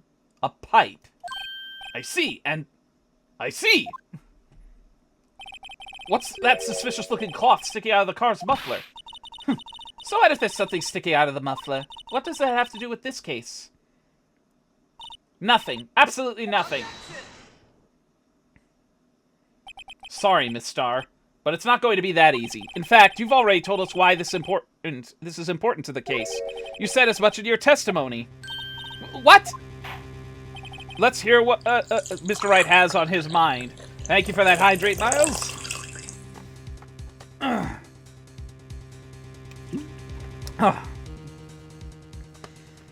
Good grief, this is the case that never ends! My mind is just going off the rails here. Are we almost to the end of this one day? And this is just day one! Thank you for the pets.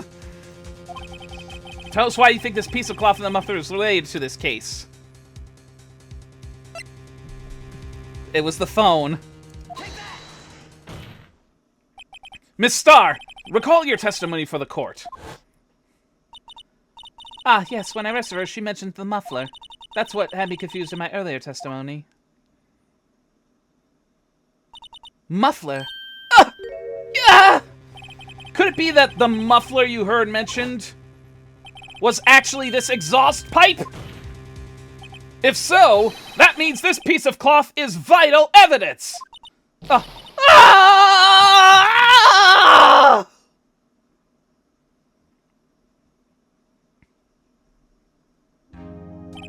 Well, it seems we will have to suspend the proceedings. Thank goodness! And stud past a kidney stone. Ba-da-da-da-da. Ah! Ba-da-da-da-da. Dick. Well, it seems we'll have to suspend or finished. Finally! Good grief! Suspend? Exactly. I find myself wondering about that piece of cloth. If we leave any question unanswered here, we do a disservice to the law. Have the car at the crime scene inspected at once and bring me that cloth. The verdict will wait until after we've seen all the evidence. Only 2 more days of this shit. Isn't this fun, stud? Isn't it? Oh boy, I feel like I'm a victim of circumstance here. Agreed. I suppose so. Whew. That was close. Yeah, for sure. But I like the implication that in this universe, liar, liar, pants on fire might be literal. Yeah, I think so too, blasting. I don't blame you if you said fuck it and skip to the next game. But I am seeing this through to the end. This court will adjourn for a 30-minute recess. It's lunchtime after all. You just had 2 servings of caviar lunchbox! How are you still hungry? It's plants for hire. Poor motherfucker. Hey, I started this, I may as well finish it. He's still hungry? He thought the same thing. Oh, thank you for that stretch. Still hungry. Oh, to be fair, I am feeling still very hungry myself. I think I might just cook up some chicken after I'm done here. Still hungry? To be continued. Dick! Oh, Lord! Yeah, I could see why this one particular case doesn't get too much love or remembrance in particular. It's not so much as the mechanics or the characters. I think it's just the pacing is off compared to the initial cases. This one really drags it out. There doesn't seem to be like a balance in there, and now a lot of us feel like we're going on eggshells. Objection, Your Honor. I can't keep asking questions. The witness is ugly when she lies. I'm not lying, then why are you ugly? A point. Yet other people use the characters in their meme posts in several games later. Best part, none of these fuckers ever show up again except Emma, and even then, not until several games later. Oh, boy. Mr. Wright? Defendant lobby number 2, 11:56 a.m. Huh? What? Are trials always like this with you? Like you're swimming from the bottom, up from the bottom of a lake, about to reach the surface. But no matter how hard you paddle, you never seem to get there. Pretty much, except today we're swimming in quicksand. Very well put. So what happened to your sister anyway? Apparently she got called off to the judge's chambers. Probably something to do with that piece of cloth. So this is where we turn this trial around, right? Our only weapon, a tiny insignificant piece of cloth. I'm the one who's starting to feel tiny and insignificant, to tell the truth. Hola, partner! Oh, boy. They say you show a red cloth to a bull, it'll fire up its temper. I think the actual truth of that is... it's Dick Marshall! I think the truth of that is that I think it's not really the color, but rather the motion of the cape that sets him off. I could be wrong on that one. That's what they told me when I was a young'un, at least. Officer Marshall! Thought I'd come to take a look and see how the trial's going. Looks like I'm late. They got the home ranch locked down tighter than a fort in enemy territory. That hard to slip out, huh? What is going on over there anyway?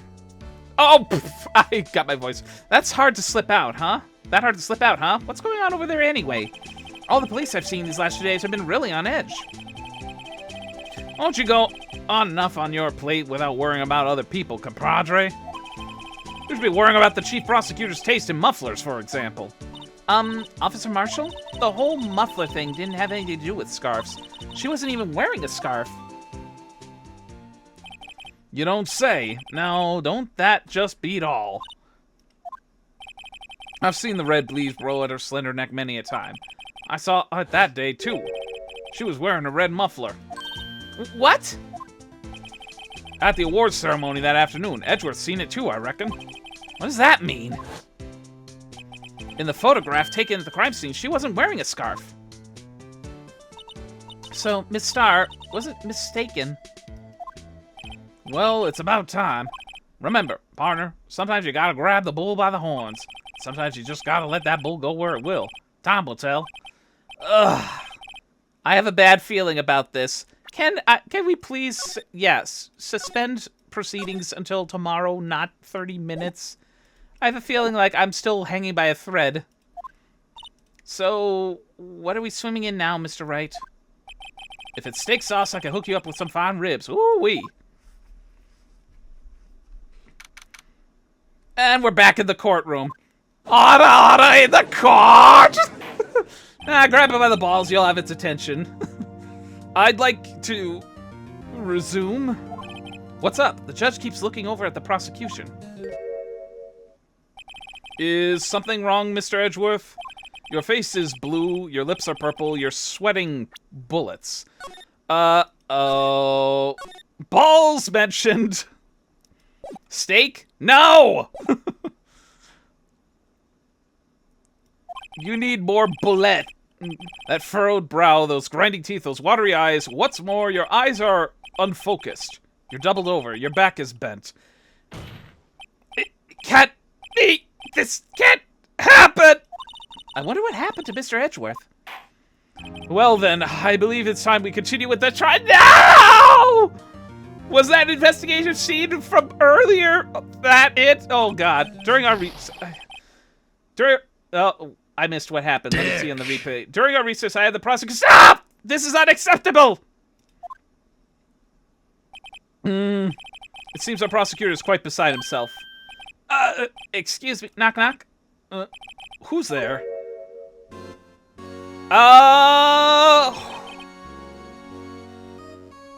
Who is this guy? Is he supposed to be some kind of justice of the peace or something? What's with this guy? A strange, stuffy aura seems to be filling the courtroom. That's the biggest dick. Uh-oh. Even bigger than Von Karma? Hey, the temperature rose 5.7 degrees when that man came in. Who on earth is he? A priest? Obviously. I think. It's you.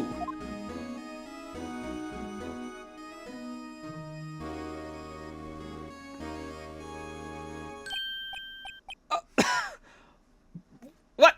Priest wears Naruto colors? Apparently so. Oh. Sorry I'm late. Gee, the roads were packed. It's just me. Long time no see. Hey, Gee. How have you been? Swim much these days? Prolonged eye contact! Exactly! That was very uncomfortable! Oh boy. Hello. No, I've been so busy. Busy, Gee. My boy, you have to make time to relax! Yes, indeed. Gee seems to be his nickname for the judge. I'm afraid you're right. Very afraid. I'm sorry, but who are you? So you're Righto, the attorney. Righto? I've heard good things about you, son. Thanks? So sorry our little worthy giving you all that trouble, huh? You know, we should all go swimming together sometime. Jolly. Little worthy? Is this guy the absolute top prosecutor in the district? In this game? What? Mr. Wright, you don't know the district chief of police? Oh, chief of police, okay. Lovely. Chief of police? He's the top-ranking officer in the entire district.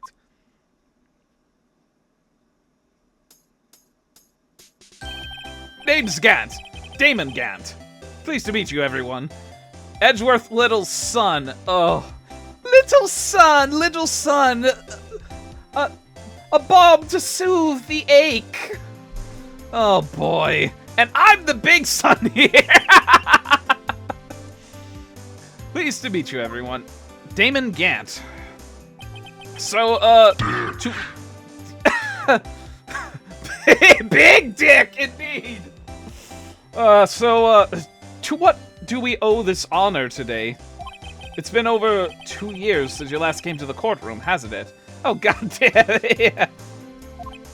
Well, it's worthy here. Look at the poor fellow. I just thought I'd help out by bringing this. Hey, that's my sister's muffler. So Miss Star wasn't just seeing things. When the crime occurred, Miss Sky really was wearing that muffler. But to think that there's stuff into that exhaust pipe. On Little Worthy's car, no less.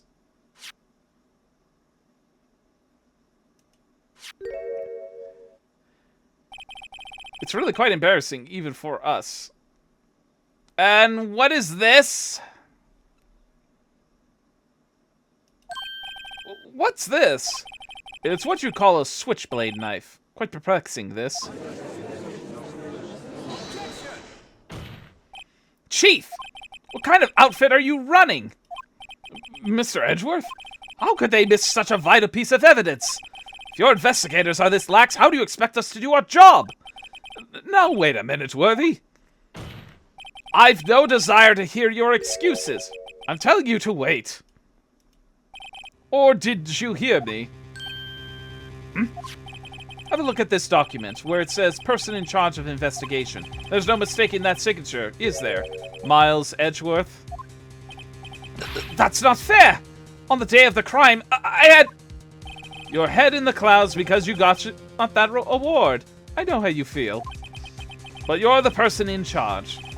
I'd expect a written apology. What? Are you serious? Don't be too upset. We'll find a way to clean up this mess that you made. Ugh. This is the first time I've seen Mr. Edgeworth at a loss for words. This kind of major blunder is unlike you, Mr. Edgeworth. The court accepts this new evidence, but I'd like to ask the defense a favor first. Yes?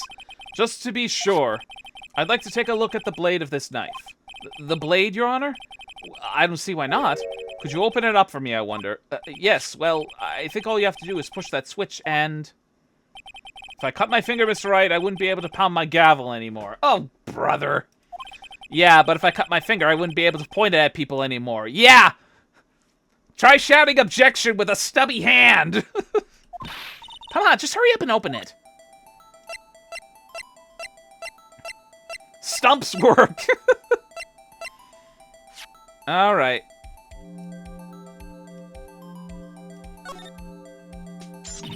Oh my goodness, I didn't expect it to come out that way. I'm used to switchblade knives coming out in an arc. Not out like that. That reminds me of a certain Spetsnaz knife. Ah, don't scare me like that. I'm the one who's scared. Look at this knife blade. The tip's broken off. And this dark red stain. Blood?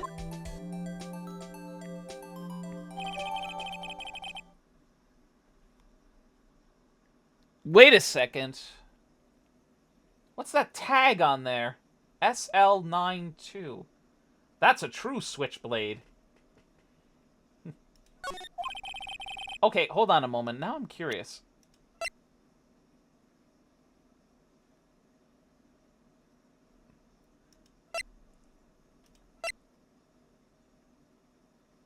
Two, 6, 7, 5.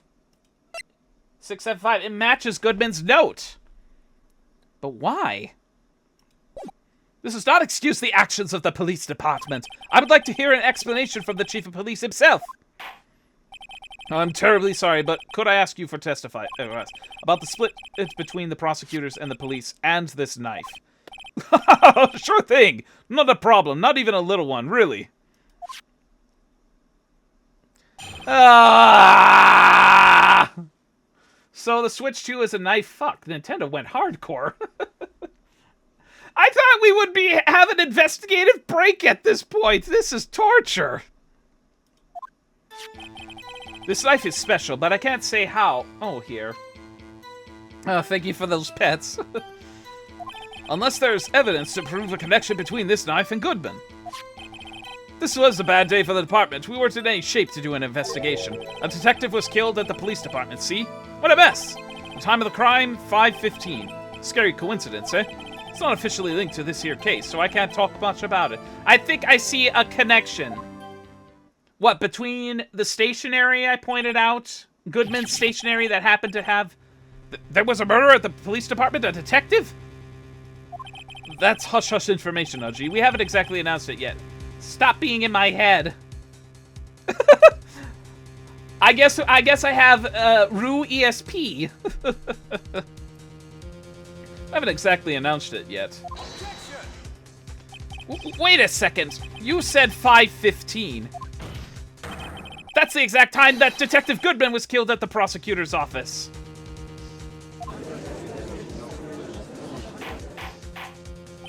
Order, order, order! Anyway, we at the department, we're all flustered, as you might well assume. We're in the middle of a top secret investigation. Don't tell anyone. I think we understand the police department's situation. Well, Mr. Wright, 2 detectives killed at the same time in 2 different places. Chances of that are really slim, scientifically speaking, of course. I'd like to exercise my rights to cross-examine the witness. Very well. However, keep your questions focused on the case at hand.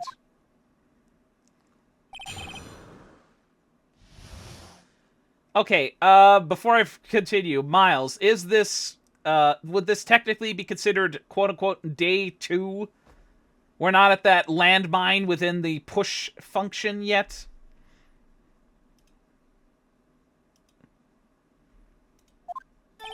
Oh, I got my bars back, thank goodness. Still in day... This is still day 1! I figured as much, but I'm still shocked! Oh, boy! I'm really gonna go crazy. This knife is special, but I can't say how here.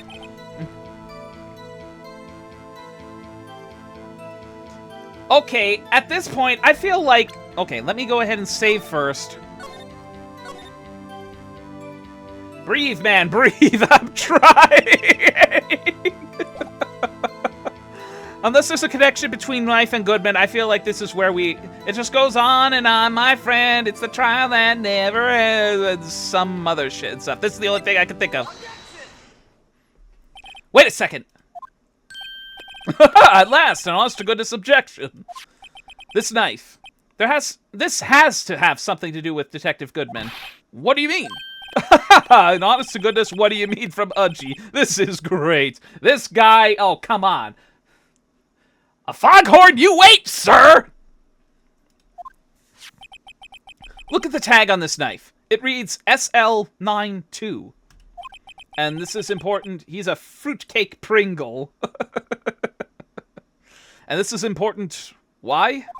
Over here, we also have a memo that was written, that was on the body of the victim. What's... Oh, it's upside down! It's upside down! 6 minus 7s 12 2? Your Honor, it's upside down! Upside... The printed name on the memo makes it look like it's right side up. But when you turn around, and what do you get?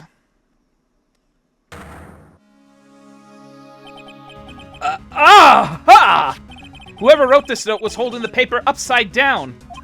SL9. That's the same thing that's written on the knife's tag. And that 2 is probably exhibit number 2 or something. Oh god, it's the inverted castle from Symphony of Night all over again. Except that was fun! This isn't! Order, order! Well, Chief...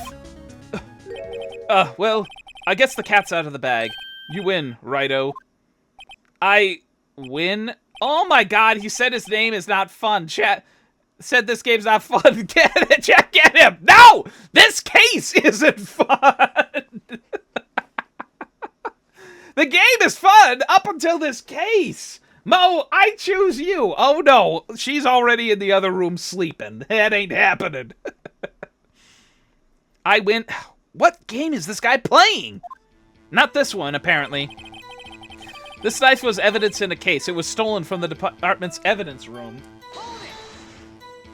So this knife was stolen? Yes, but on the day of the murder. It was evidence, you say. Was it in fact a murder weapon? Nice, nice. Good show, Little Worthy. It was a murder weapon as it happens. It was evidence from a case long since solved. So this knife was stolen on the day of the murder, and it was found in the exhaust pipe. It was found in the exhaust pipe of Edgeworth's car. Hard to think there isn't a connection there. That was a bad day for the department. We weren't in the shape to do an investigation. Something happened at the police department too, huh? You got a good look in your eyes there, Righto, my boy. Sharp, hungry. So, something did happen, and why wasn't I informed? Why weren't you informed? Well, why didn't you ask? No matter, I understand. You were busy, what with Lana's case and all. Well, what happened? What happened at the police department that day?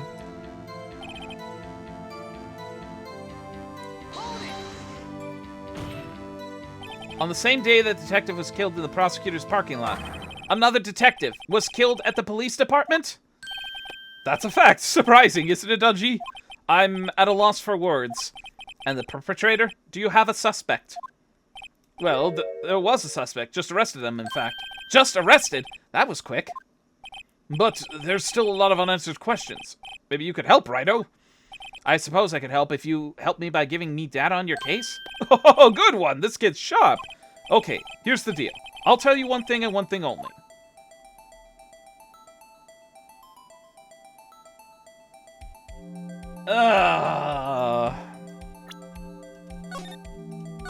So I have to make this count. I have a feeling, depending on if this setup is how I think it's gonna go, this is gonna come down to, whatever I ask. Okay, we know how the victim was... When the victim died... Well, it was mentioned earlier, so I think that's a redundant path to go. Yeah, where was the victim found, I guess? So tell me, where was the victim found? Well, I can't speak on where the corpse was found, but I can say the crime took place in the evidence room at the police department. The evidence room?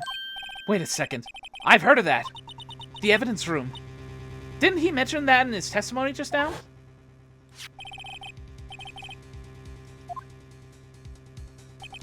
There's a connection between the two cases. You seem happy, Mr. Wright. Happy? Happy? We just got handed our ticket to go to town on this case. With the link between the two cases established, we finally have some leverage. Now we can get Gant to testify about the details.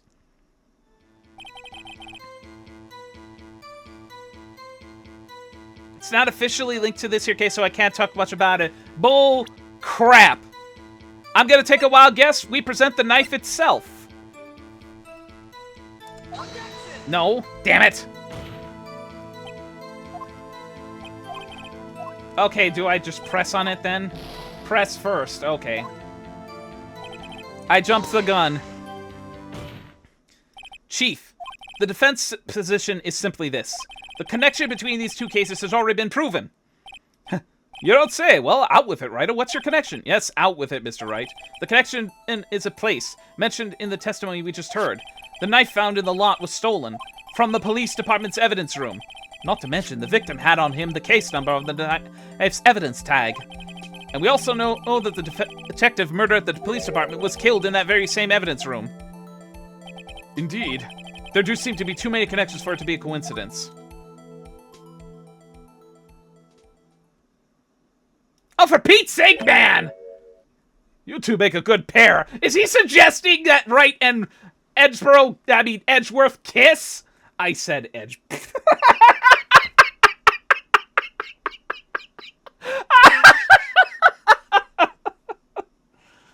Oh my god. Edgeboro. I mean, yeah, go ahead. Blasting, go ahead, say what's on your mind, because I'm pretty darn sure the rest of us have the same thing on our mind as well. I said Edgeboro.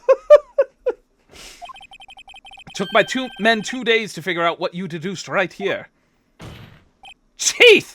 I request that you release your information on the victim at the police department. See, that's the tricky part. It hasn't been announced yet and all. Can we get the information unofficially?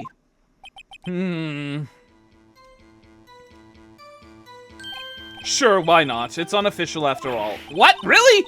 Who would have guessed? I'll cooperate, but I can't reveal the name of the victim at the department, okay? If you're going to tell us a little, why not tell us everything? Well, case information is sticky stuff. You have to do everything properly. Really. Oh, well, I guess I might as well, try and get what I can out of him. The ID number. How about you tell us the victim's ID number? Sure, why not? It's not like you'd be able to tell who it is from that. Yeah, that's where you might be wrong. It wouldn't be the first or the last. Yeah. Of course not. You won't tell me their name, after all. Well, keep a tight lid on the ID number, so don't get your hopes up. The number is 58421. Hold on a moment. Well, that's quite long. Wait a minute! 584. Okay, roll the tape back. I read those numbers that he gave me right, did I? Were those the exact same numbers that he gave that happened to match Goodman's ID?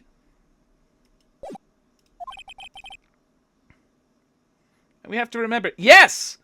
So I wasn't crazy. He just picked 8, 2... I can't do it. You didn't even get the first number right! Well, Mr. Wright, does this tell you anything? The ID number 5842189. Yes, this tells me something. Actually, it does, Your Honor, it does. I think, meaning... It has to be what I think it is. But what does it mean? Well, let's hear what the defense has to say. You say the ID number was the detective who was murdered at the police department. Tell us, what does this tell you? Take that! Witness! What is it, Mr. Wright? You're grinning like a schoolgirl on prom night! And... You know what? I'm gonna save it for later. No, it's just... I got confused. And this news... Huh? Just come out with both guns blazing, like you always do. The police department, the prosecutor's office. 2 places, 2 detective murders at one time. Actually, I happen to have a police ID number here. Oh! Is this yours? No, Your Honor, a defense attorney. I'm a defense attorney, remember? This is the ID number of our victim, Detective Goodman. Shame on you, Righto. Personal IDs are top secret. Detective Goodman's ID number is 5842189. And this means what exactly? Get a clue, Your Honor! Huh? Wait, that ID we heard from the chief earlier. That started with 82. I've forgotten. You didn't even get the first number right! Again! The number the chief of the police gave us was 5842189. Wait a second, Wright. What does this mean? That's what I want to know. The 2 ID numbers are identical. Retire, old man. In other words, the detective killed in the police department's evidence room was Bruce Goodman. What does our witness think about that? Oh, sharp as attack, right? Oh, sharp as attack. But wait, Detective Goodman is our victim. He was killed at 5:15 in the underground parking lot. Yet a detective, Bruce Goodman, was also killed at the police department, in the evidence room at the exact same time. That's impossible! So what we're saying is the same person was killed at the same time and in a completely different location? There is something really fishy about this. And it's got me peaked now. Order, order, order! Chief, what does this mean? No, what I want to know is why didn't I hear about this? Yes, it's top secret, fine, but I'm the prosecutor in charge of the case. Now, just wait a second, Worthy, no need to get all flustered. Your Honor, the police department has made a grave error in this case. Wait, I said wait. Uh-oh, or didn't you hear me? The oversight, the grave error, Mr. Edgeworth, they're yours. What? How? How dare! We informed you yesterday. I believe it was our Officer Meekins who brought you the news. Officer Meekins? Mr. Wright, where have we heard that name before? Wait, aha! Yeah, the meek guy that was stumbling Oh my god, it's 3 hours ago? Excuse me, but Mr. Edgeworth, anywhere on the premises? I'm here, sir, at the time of chief, sir. I got your report, sir. You don't mean him? According to Meekins, you didn't accept the report. Hard to believe. But your officer, he told me. He said that report had nothing to do with the Lana Sky incident. Detective Bruce Goodman murdered in the police department evidence room. Mr. Edgeworth, the victim's name is written on the top of the report. Gah! Why did your officer tell me? Honestly, I'm not sure if that officer was capable of making the connection. He did seem challenged. That is putting it very lightly. Smells like dick! In any case, this is a serious error. A gross negligence of duty on your part, Worthy. But sir! You could have submitted that report this morning to the court as evidence. Then I...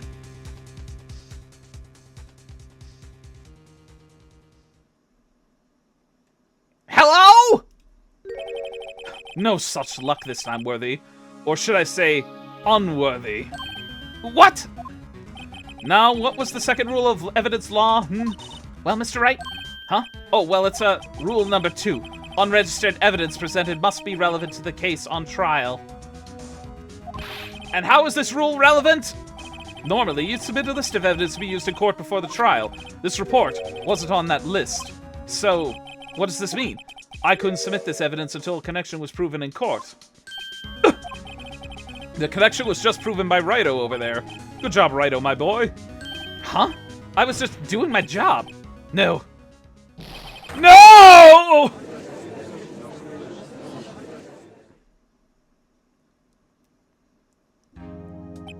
It seems we have come to the end of this trial. I know you're going through a rough time, Worthy, what with all those rumors. You're even in the defense chair just this past December. Way to rub it in, asshole. I apologize for this terrible lack of due diligence on my part. Mr. Edgeworth, please, just give me one day. I'll get to the bottom of what happened. If it's the last thing I do, you'd better get the results this time. Really. You have my profound apologies, sir. Poor Edgeworth. I don't think there's ever been an error this serious in the history of this court. I will grant one further day as the prosecution has requested. Will that be sufficient, Mr. Edgeworth? Yes, Your Honor. Thank you. Seems you can relax now. Yes, finally. Whatever your punishment for this is, for your sake, I hope it is not decisive. Very well, court is adjourned. Frickin' finally, man! Oh, thank you for the pets. Thank you for that. Hydrate.